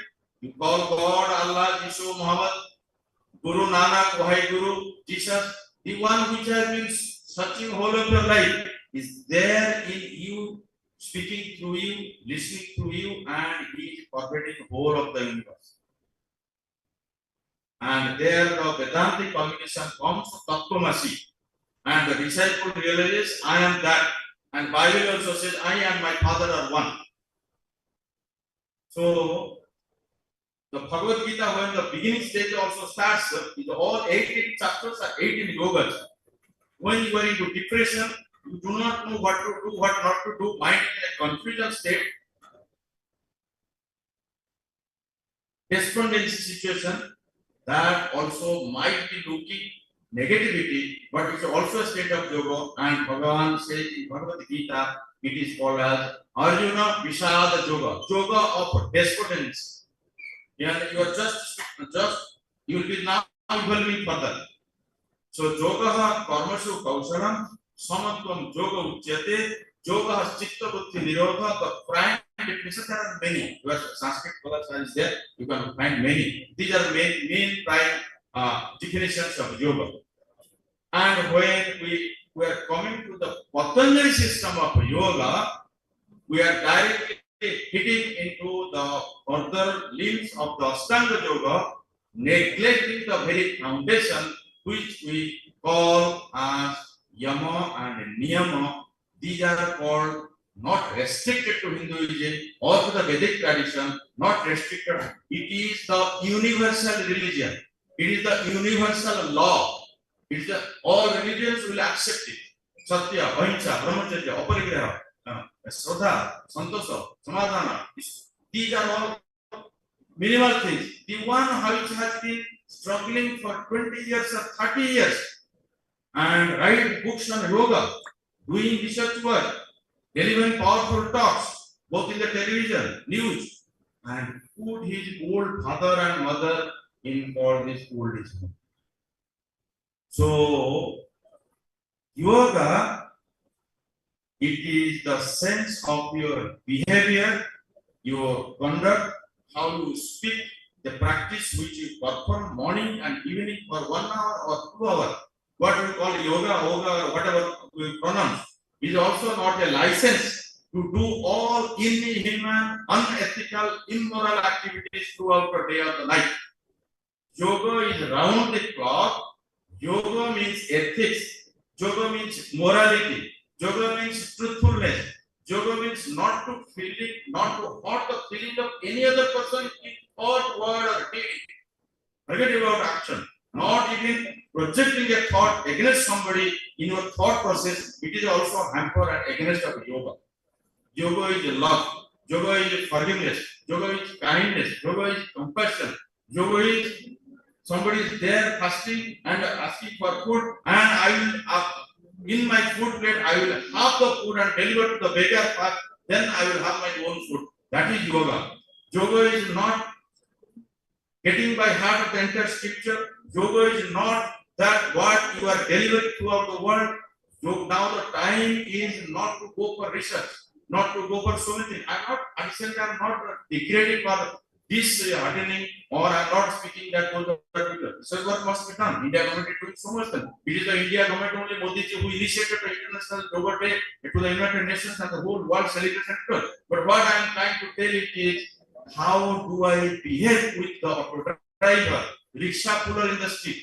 How am I courteous while in the fight to the next attendant, to the air hostess there? How do I deal with my old parents? Those are not able to move, go to the toilet. They need my help. The middle of the night, they put the calling bell. Take me, son, to the toilet. How do I interact with my juniors, those who are working under me? How do I interact with the maid servant? What is my tone of voice to them? Yoga comes here as a practical aspect. And you are doing yoga, but your behavior, conduct is not reflecting. It is true that you are doing yoga, but it might take so many years of life together to come to that yogic state. Doesn't matter, you shave your head, keep your beard, wear some gown, wear some clothes, doesn't matter at all. Yoga is your charitra. And the good father spoke very nicely, war everywhere, trade war, European war. And the war is now Russia is going on. War. And the most powerful war is going on now for digital war. You don't know, some video is getting circulated, that video is not true. And you know, that is, the Lord said, if you look into the whole of the history, the Lord said is more because of the religion. The fighting of the religion has, Lord said, more this act than any other fighting has ever happened. So war. Even if you look into our traditional Sanatana Dharmas, Dasavatara, Matsya, Bara, Still, it's all war. What is only the Buddhism, Buddha never comes with peace. Why this war? Why all the time war? Now also, I'm delivering a talk, you are listening. What is happening now?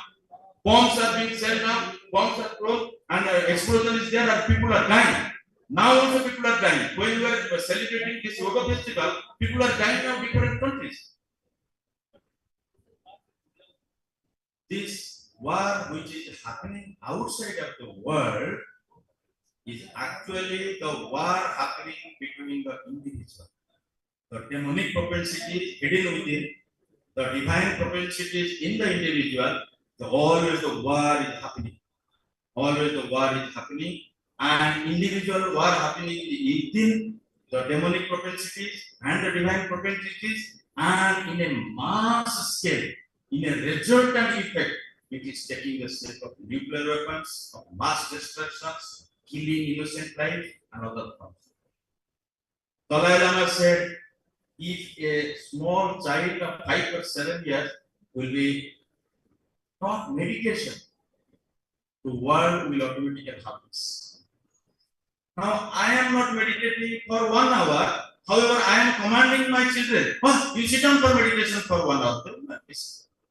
I am not practicing Bhagavad Gita. I am not practicing Bible, Quran, Jandala Avastha, Jonathan Sahib. I am telling others and instructing others. So that is why the instructions are fully floating all over the internet. All over the YouTube is your guru now. Hello Alexa, sing Bhagavad Gita. Alexa, sing Bhagavad Gita better than anybody else. Alexa, sing Yoga Sutra the Patanjali. Alexa neither understand what is Patanjali Yoga Sutra. Alexa does not know what is Bhagavad Gita, Vishnu Sahasranama, what is Bible, Quran. Alexa is chanting. So also, many of us are mechanically doing the practice without having a clear objective, the purpose for what I am doing the practice. Am I doing the yoga practice? Have I become a monk to go for a world tour? Am I doing the yoga practice to show the people I want? I am doing the yoga practice because it is my birthright. The human birth, whatever God has given us, in the twinkling of an eye, the time will vanish. Look here, it is a blade of, it's a plate I am holding and burning it bright, and one drop of water I put, it vanishes. So also is your presence on this planet. You will save the world. You will change the world. You are not able to change yourself, your own family or community. How dare you to change the world? So it is a wake-up call in this scenario when we are all getting together here. Those who planned to go for a world tour, they all died in Corona. Those who wanted to come for last global festival here in Kerala, invited by Yogi Jayadevji, they also died 2 months before. Those who planned to deliver a talk with me here this time, 1 month back they died. There is no guarantee when that Lord of Death will arrive. You cannot say, no, this book I have written, this program I am conducting, this thing I have to do. In the twinkling of an eye, things will vanish. Your so-called important engagements, the things to do list will be there on your table and you will be no more. And next year they will put a flower on the photos are here, and children also will forget. Forget about the institution, organization, trust board members and other things. So whatever time God has given us, the only purpose is to realize our true self, who we are, what are me, who am I, where from I came. And whether you look into any scriptures, it is all go round, and come to the word for practice. Practice. Theoretical knowledge, unless applied in practice, it will not provide any benefit. Just like Alexa is practicing Hatha Yoga Pratipika, Alexa is chanting all the time, Vishnu Sahasranama, not benefited. So speaking, writing, delivering, conducting also not help unless things are put into practice. And the greatest practice is to realize the self pervading everywhere, feeling the presence of God, starting from the minister to the sweeper to the maid servant to the teacher to mother, father. The Veda mantras are 4 basically. I am putting those 4, everybody knows, because I already told about the old age home, how we are treating them, and we call ourselves as yogis or so-called spiritual people. Matru Deva Bhava, know your mother to be God. Pitru Deva Bhava, know your father to be God. Acharya Deva Bhava, know your teacher to be God. Atiti Deva Bhava, know your guest to be God.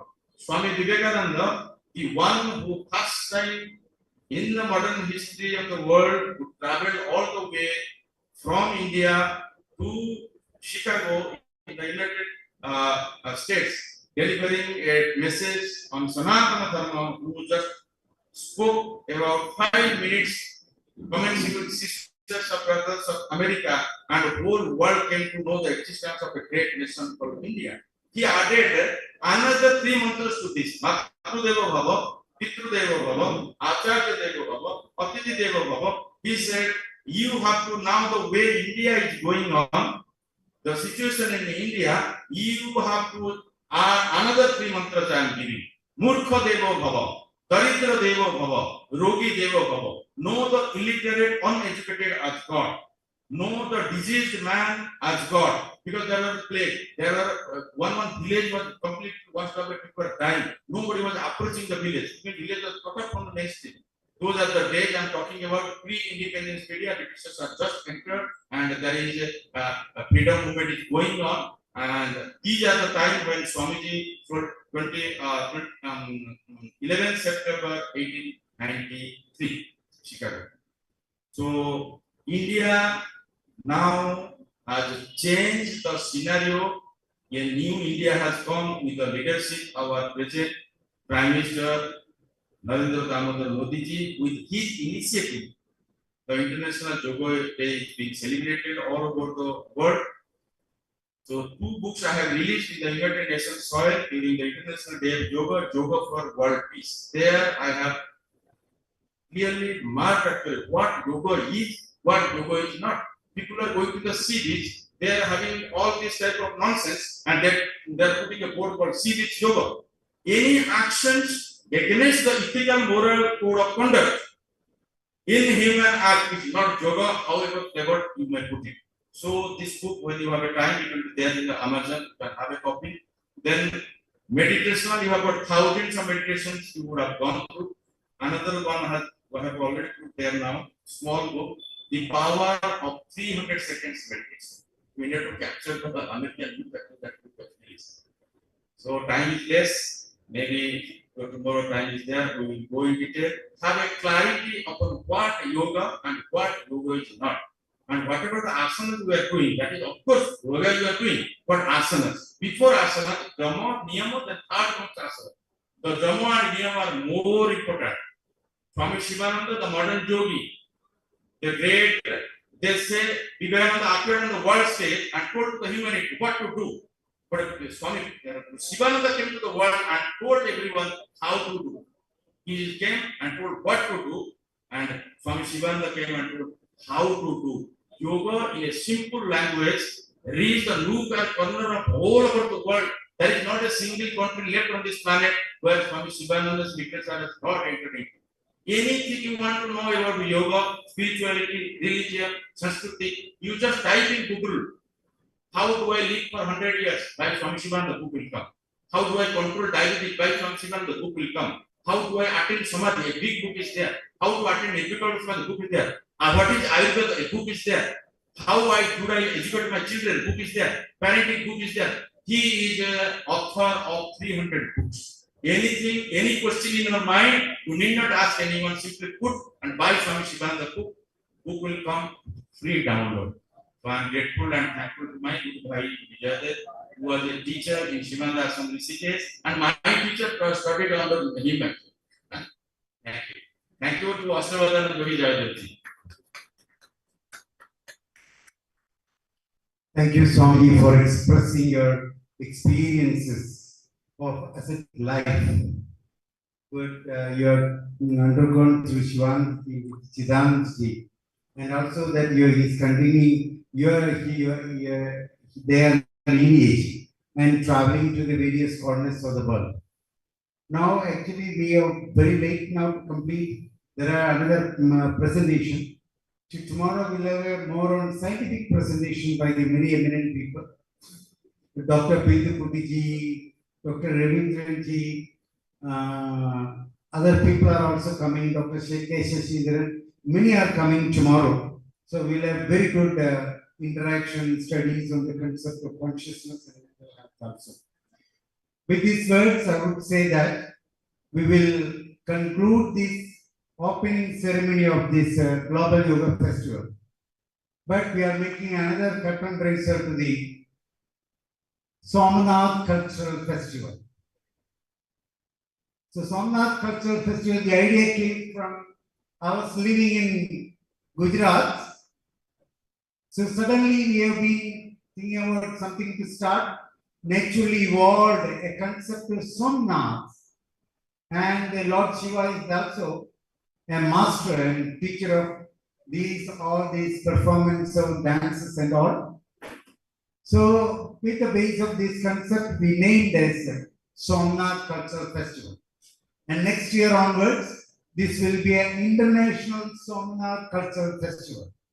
We are every year evolving with the new thoughts and new dimensions. We are preparing for next year biggest events with all the 200 nations. This is only a small beginning. And 20th of this month, we will have curtain raise for the Global Yoga Festival with the 200 nations. With the support of the teachers from the European Union, USA, Australia, Japan, everywhere. This year we tried to make it as a beginning. So this 11th year, next year we'll conclude with a 12th year event with a more activity. Somnath Cultural Festival is having beautiful performance. We started with a beautiful performance by the Veena ji. And now we are going to have another beautiful performance. We start today's program with a Kathak dance from Rajasthan. I think Kathak is from Rajasthan. Am I correct? Kathak is from? Kathak is Madhya Pradesh, Prana, yes, from Madhya Pradesh. So we start with from the middle of India, and we are going to extend to different parts. So we'll have a today Kathak dance, tomorrow Bharatanatyam, day after tomorrow Mohiniyattam. The next day will be Ghazal performance by Alahan from Bombay. And last day we end up with a beautiful performance by the Kathakali, by very leading academy from Avanangad. They are very famous family. They are having beautiful academy. They are having all the art forms there, including the Kshetra Kalas, means Chenda, everything. So let us conclude this evening session. Let us wait for 2 minutes to prepare the stage, and we'll start with today's Somnath Cultural Festival. I request our where is our Hariom? Hariom? Banerjee? Banerjee ji? Hariom? No, shall we?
So the way is from there you can come.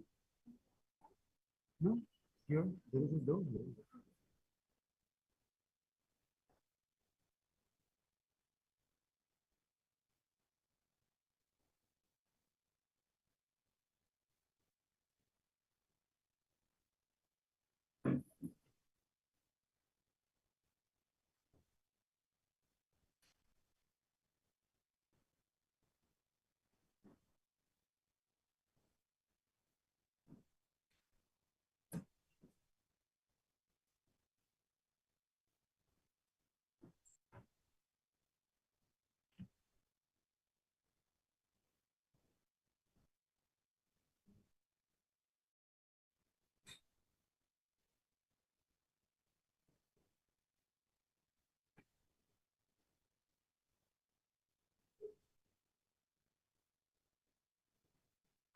വീണ നിങ്ങൾ എന്താ വരാത്ത ഇവിടെ programme ഇവര് തുടങ്ങാണല്ലോ programme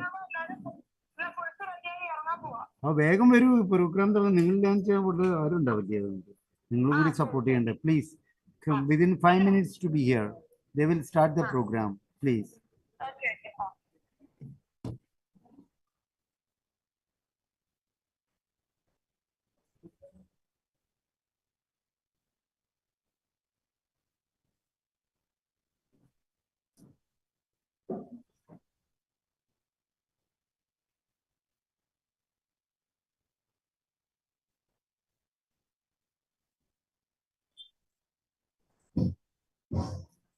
Before we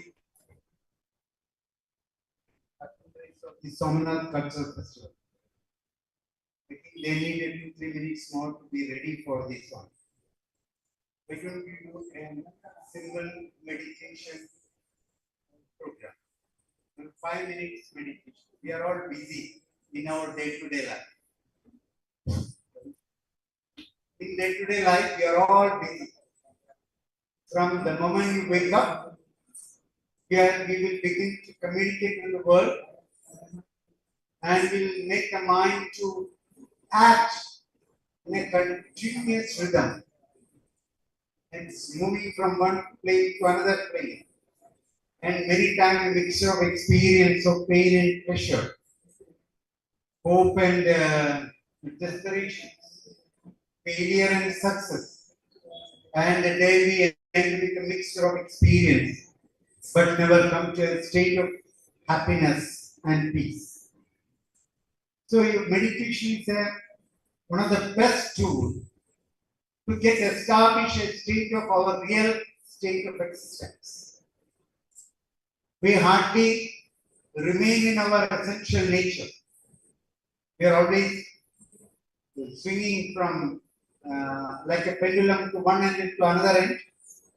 It's a continuous process, but we need to find out a state of solace to ensure full of awareness, full of waking state, full of existential establishment.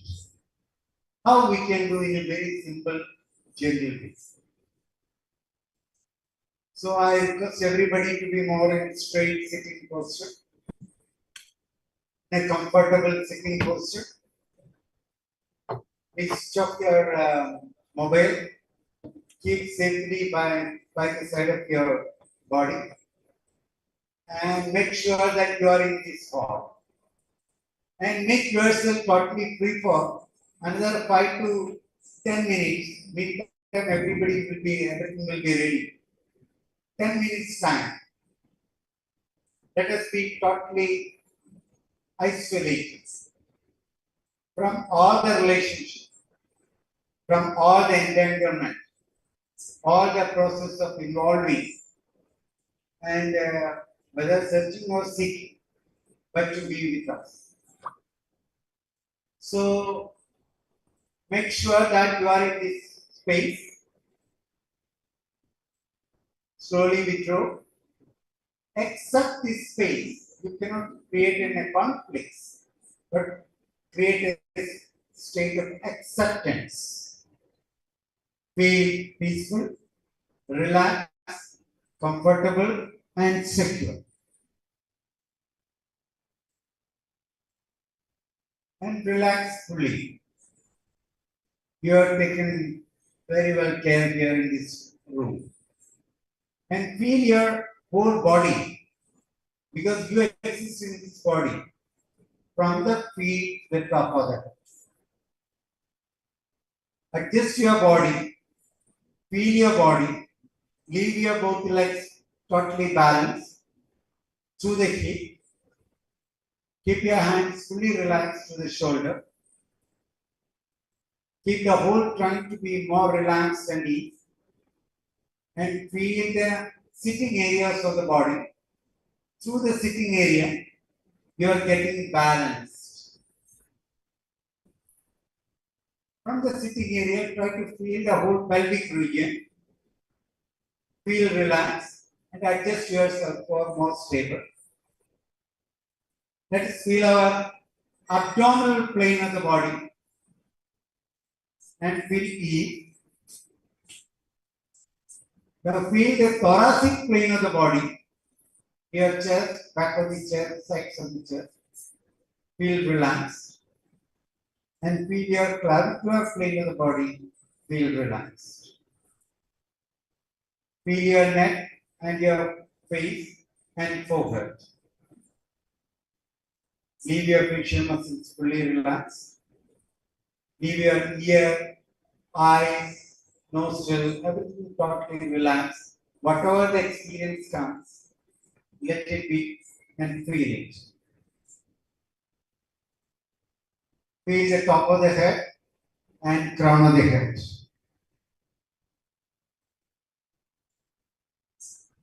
Feel the whole body from the top of the head to feet.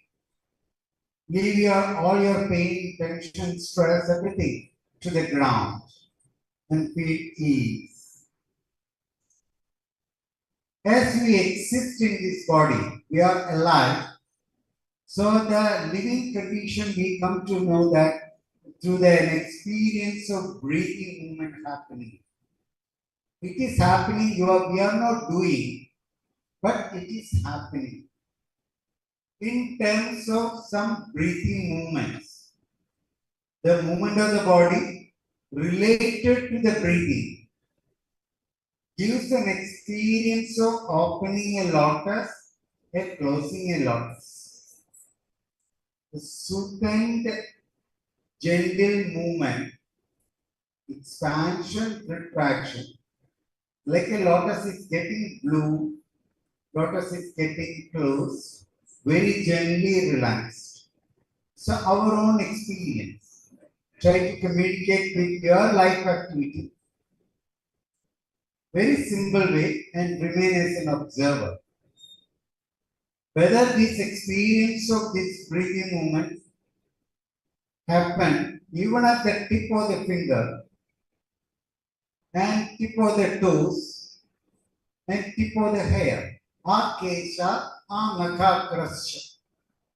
The life process is continuously happening, very rhythmic way and peaceful way. And it is very important. And it is the manifestation of our own existence. Become aware about this breathing movement. Try to be with this breathing movement alone. Not only in the front plane of the body, it's also happening in the back plane of the body. The right plane of the body, left plane of the body. And let that experience happen each and every cell. It's getting opened and closed, giving an experience of more relax and ease. As the time passes, you feel it is getting more ease and relaxed. Maybe you just observe. Next step, very gently, you can easily experience your own breathing movement and feel the touch of air inside the nostril. We call it prana sparsha.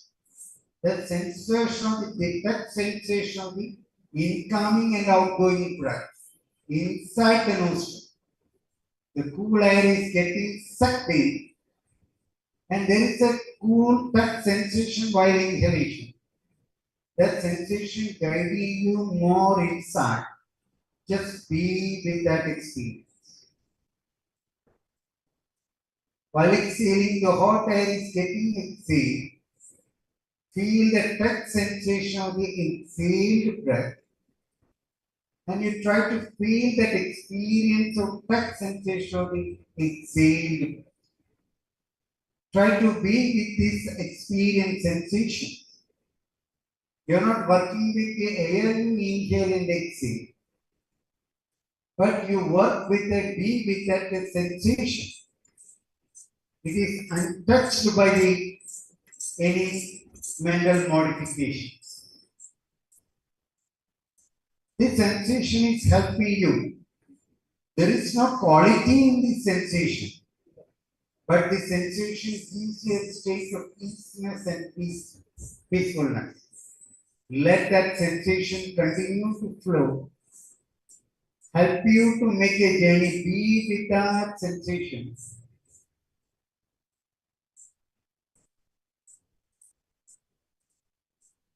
Let that experience go more deeper and subtler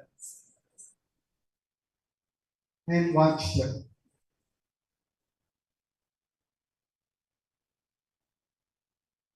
Be with that sensation and this sensation traveling to more deeper and deeper without any quality and qualification. But remain without awareness of that sensation.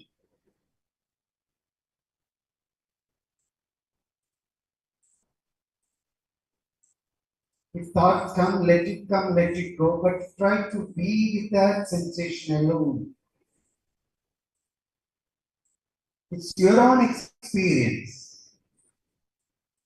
Doesn't need any guidance. And just try to be with that sensation and follow the sensation. Guiding you much more closer to your own beingness. We exist in this body. And as we experience the sensation, we travel to more subtler plane of our existence. And become more subtler and subtler. And try to be there. And try to be with that experience for 2 minutes.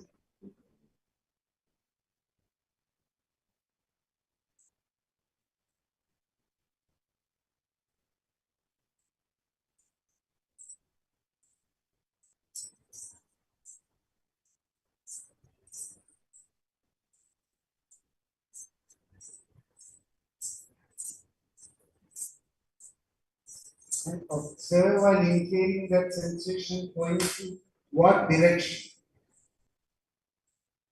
While exhaling, that sensation goes to what direction. And what is the destination?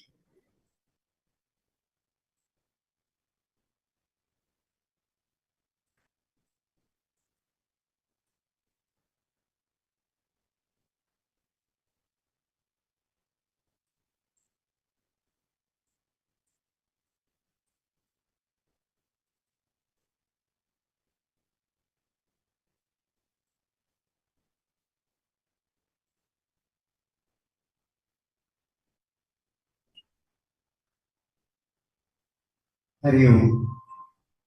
I think this practice slowly come back.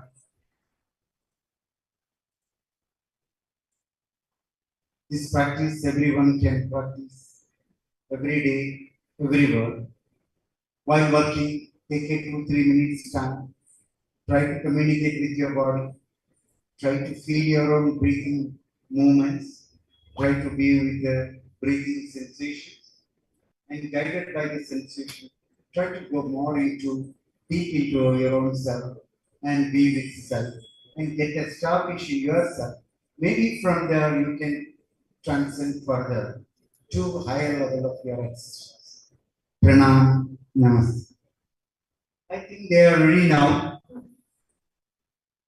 We'll have a beautiful, I invite a teacher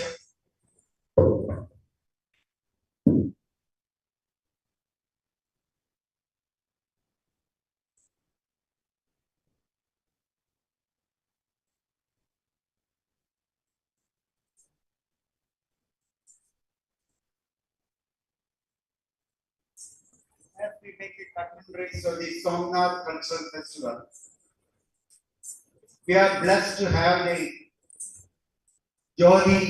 Mrs. Jyoti Ujjwal Bholi from Lonavala. She is the wife of my teacher's son, and I'm very proud of it. And I can feel the Dr. Bhole's soul's presence here. And his son Ujjwal also. And his son was great, doing great choreography. Also was teaching yoga, not only in India, even in Europe and other countries. And he was coming up and in like a phoenix bird, you know. But the time has come, so he left his body here and left this world. But that mission has taken up by his wife, Jyoti Bolaji, and her daughter, you know, her name is Hemangi. She trained from the early childhood, very early childhood, naturally groomed in Qatar. Now she is going to be double postgraduate, very dynamic, enterprising personality, and carrying the values and mission of her grandfather and her father. And if we can, you can be an instrument to take her to the global stage. This will be a great fulfillment for us. And Somnath Cultural Festival will start with two great divine souls, all the souls from the Dr. Bole, and who was my teacher. And I'm very proud of this moment. We welcome you, Jyoti Boleji and Hemangi ji. Though we are a small group here, don't worry. You are reaching to the different part of the world through online. And we will reach there, strike there the global community. Next year, this time, we will be addressing all the nations in the world. It's a 1 year work now. Without interest, we are going to do this. Because we are almost having 192 nations coordination for yoga promotion. And we will address every nation, every individual in this world, almost more than 760 crores of the population in the world. We welcome you, Jyoti ji and Hemangi ji and her disciples to give away all the disciples come on the stage.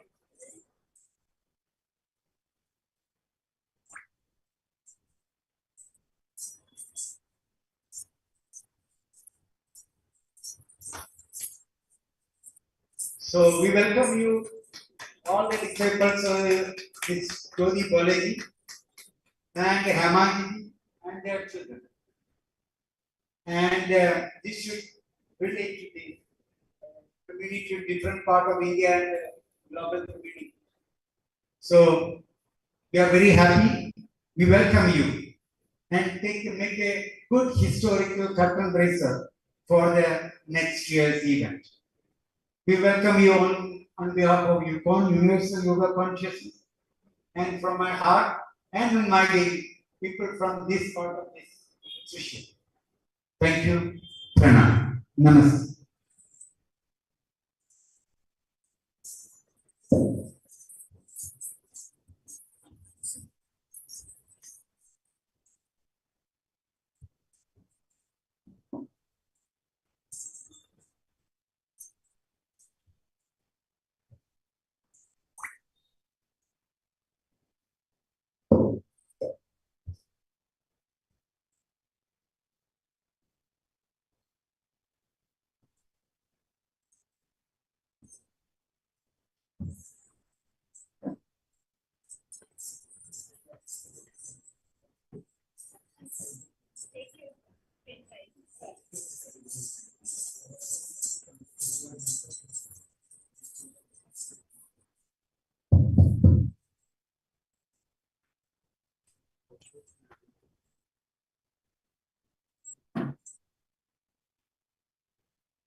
Connected.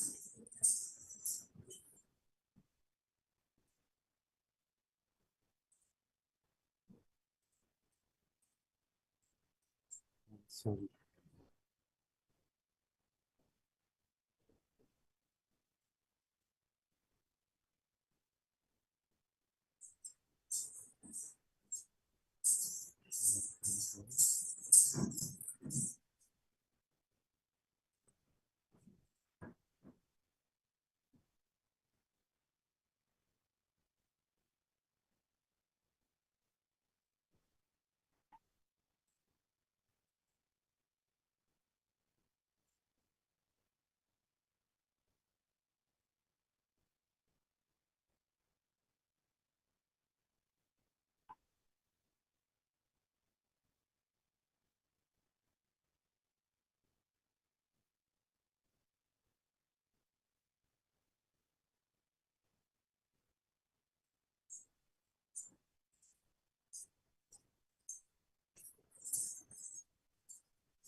ನಾವು ಅಂಧೇರಿಕೆ program ಕरेंगे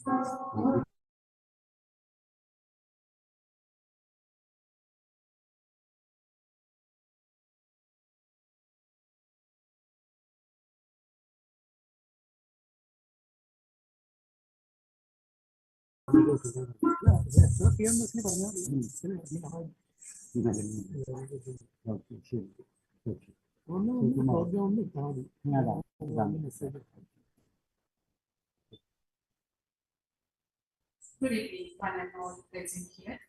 Or I would like to say good evening, everyone. First of all, I would like to say a huge and heavy thanks to the organizer of Global Yoga Fairs, Mr. Yogi Jaydev, for this golden opportunity of dance performances. Dear audience, the way you are teaching us discipline and gives us a mental peace, and also we can say yoga is a medicine.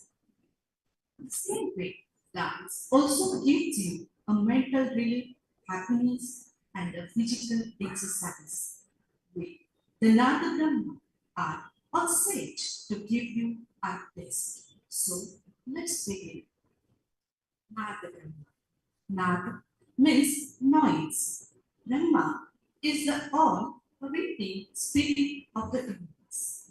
We, the students of Nada Brahma, with the blessings of our Guru, Srimati Jyoti Bhule, and her graceful presence, are here to perform the classical dance form Kathak and a semi-classical version of it before. We will start the program by praising the Almighty, the Lord of all dance forms, Lord Shiva. Angika, which is also known as Dhanashika. Through this, we depict Lord Shiva as the omnipotent Lord of dance, whose body and its movements cover everything, the space around us and beyond that. Angika has four types: Angika, Vajika, Satvika, and Ahadi. So let's get ready to see this performance presenting Angikam by Guru Srimati Jyoti Bhule.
Now, coming to the next performance of this program, which will again refer to the blessing of Lord Ganesha for the wonderful accomplishment of this occasion. The group dance will be performed by Visharad Sahana, Visharad Vaishnavi, Visharad Sakshi, and a small performer, Bilpa. Let's see. Hey,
Dear audience, I can read your faces. I saw that everyone was praying Lord Ganesha. That too, Dil Se.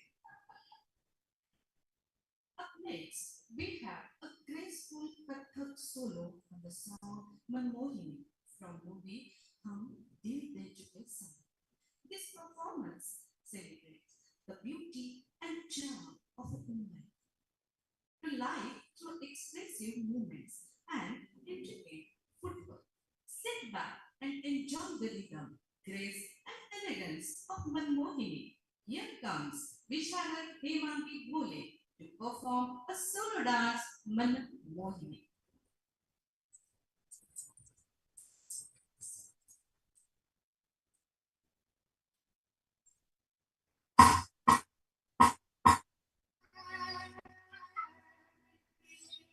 खींची लकीरें रब ने तस्वीर बनी आज कभी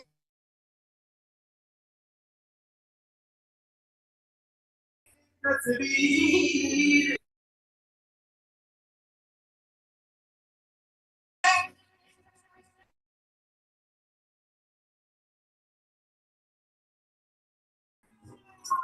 कुदरत का कमाल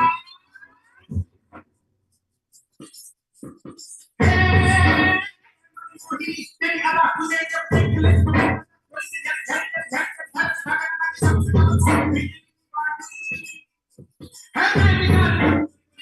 तुझ में है कुदरत का कोई तुझ में है कोई तुझ में है कुदरत का कोई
peace, coordination, and wisdom from the dance. So let's feel that happiness of Sargam and the refresh your minds. Presently,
Thank you, Sakshi. Such a wonderful performance.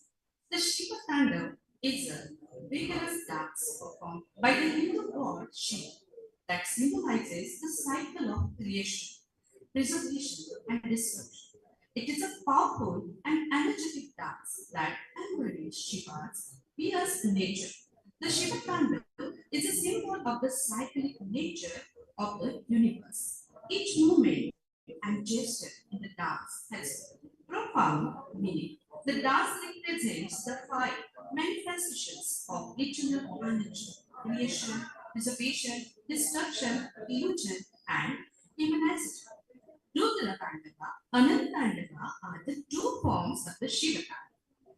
In the Shaiva Siddhanta tradition, Shiva is considered to be the supreme lord of dance. Shiva is also known as Nataraj, which means king of dance.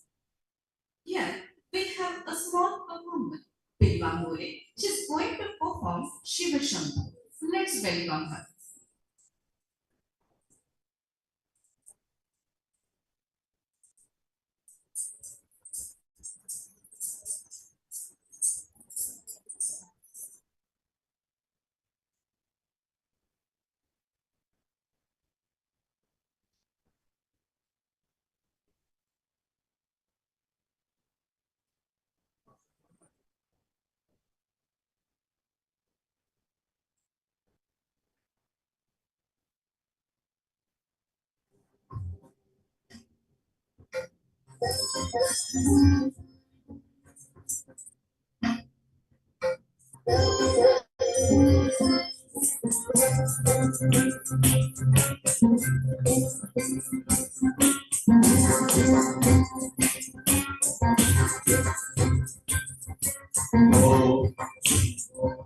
Shiva Shambho, Om Shambho, Shiva Shambho, Swayambho, Om Shambho, Shiva Shambho, Swayambho, Om Shiva Shambho, Swayambho, Om Shiva Shambho, Swayambho.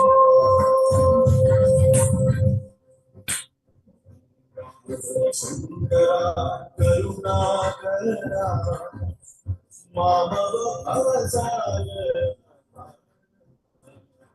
Shankara Karuna Karana Mamava Avasaya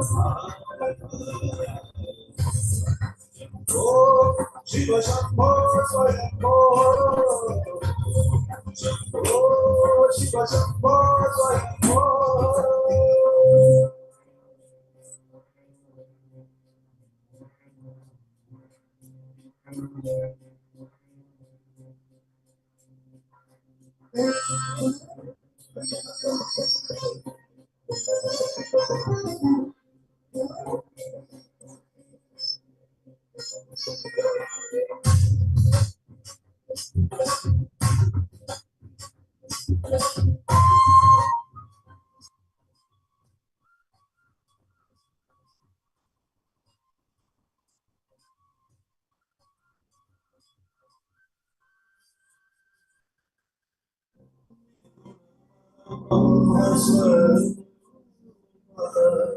Gama Gama Prapanchayita Nirguna Parabrahma Swarupa Gama Gama Prapanchayita Nija Guharita Nita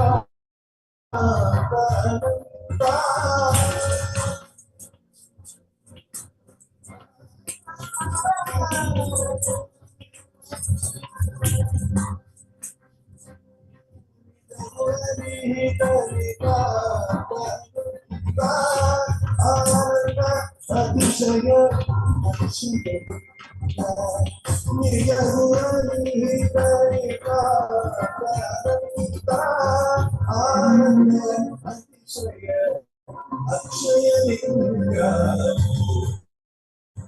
Oh, Shiva Shambho Swayambho. Oh, Shiva Shambho Swayambho.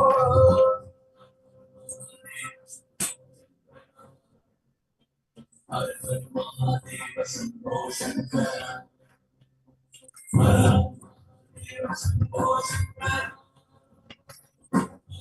Mahadeva Shambho Shankara.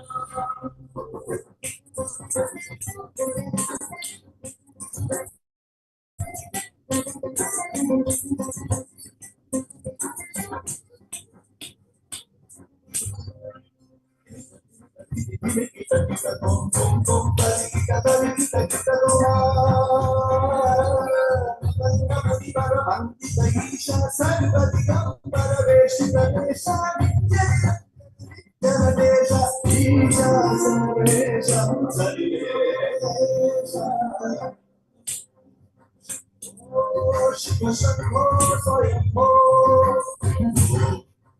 Oh, Shiva Shambho Swayambho.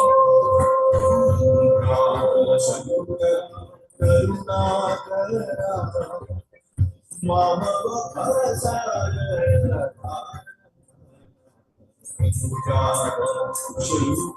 Karunakara Mama Bhasara. Oh, Shiva Shambho Swayambho. Oh, Shiva Shambho Swayambho.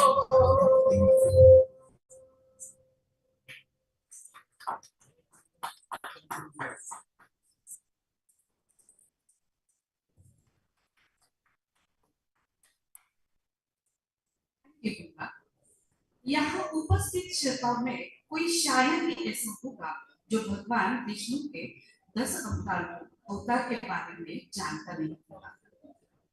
मेरी श्रोतागण से विनती है कि कृपया आप auditorium में शांति बरकरार रखें और नृत्यों का आनंद लें। कृपया दशावतारों के बारे में जानकारी गरुड़ पुराण में मिलती है। भगवान विष्णु के अवतार लेने का मकसद धर्म की स्थापना करना और अधर्मियों का नाश करना होता है। भगवान विष्णु के अवतार लेने का कारण धर्म की हानि या अधर्म का बढ़ना होता है। श्रोताओं, भगवान विष्णु के अवतार लेने का मकसद सज्जनों की रक्षा करना भी होता है। भगवान विष्णु के अवतारों में से कल्कि अवतार अभी प्रकट नहीं हुआ।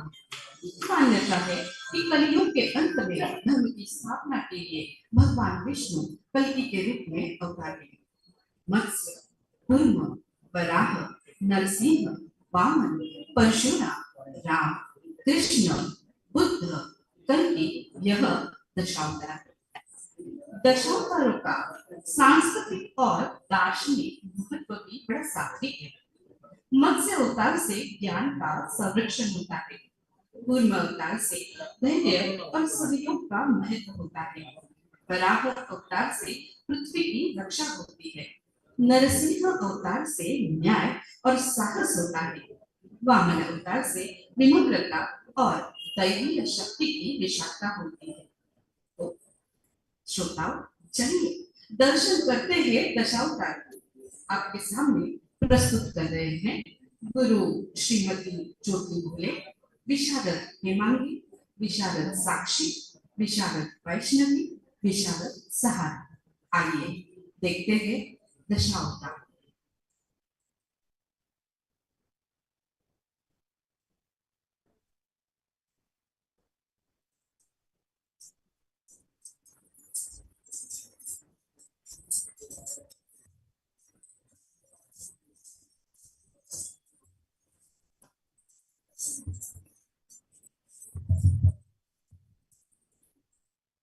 श्रोतागण से मेरी एक विनती है, कृपया श्रोतागण से मेरी विनती है, audience Please maintain silence in the auditorium. This is a kind request to all audience. Please enjoy the dance.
What a graceful performance. Thank you, Guru Jyoti Bhule.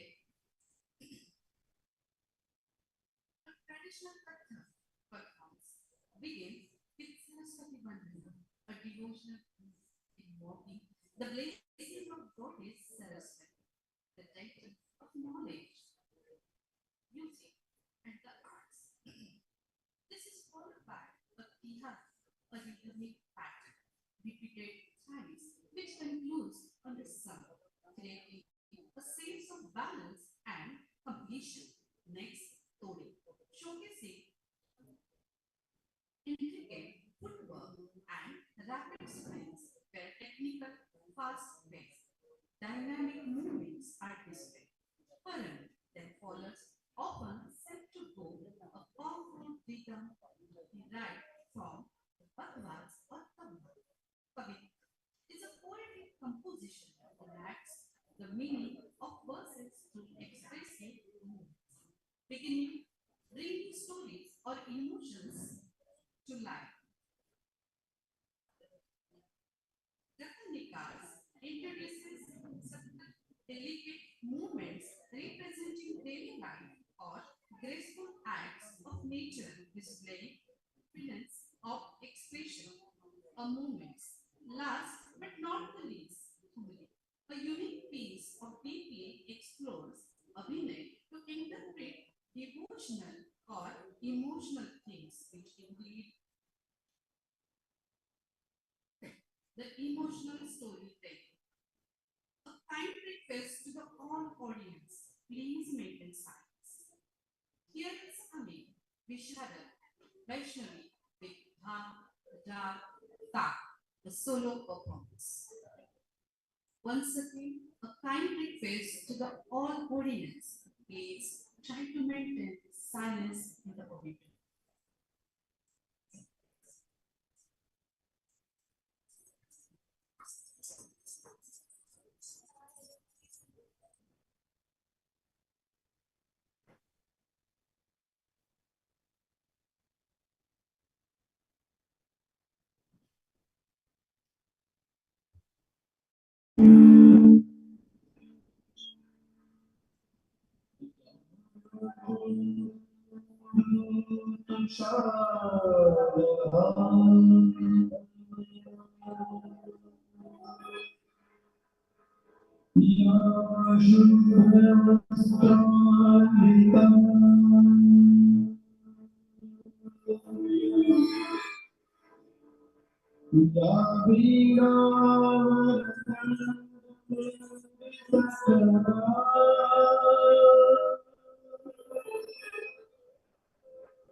Recording stopped.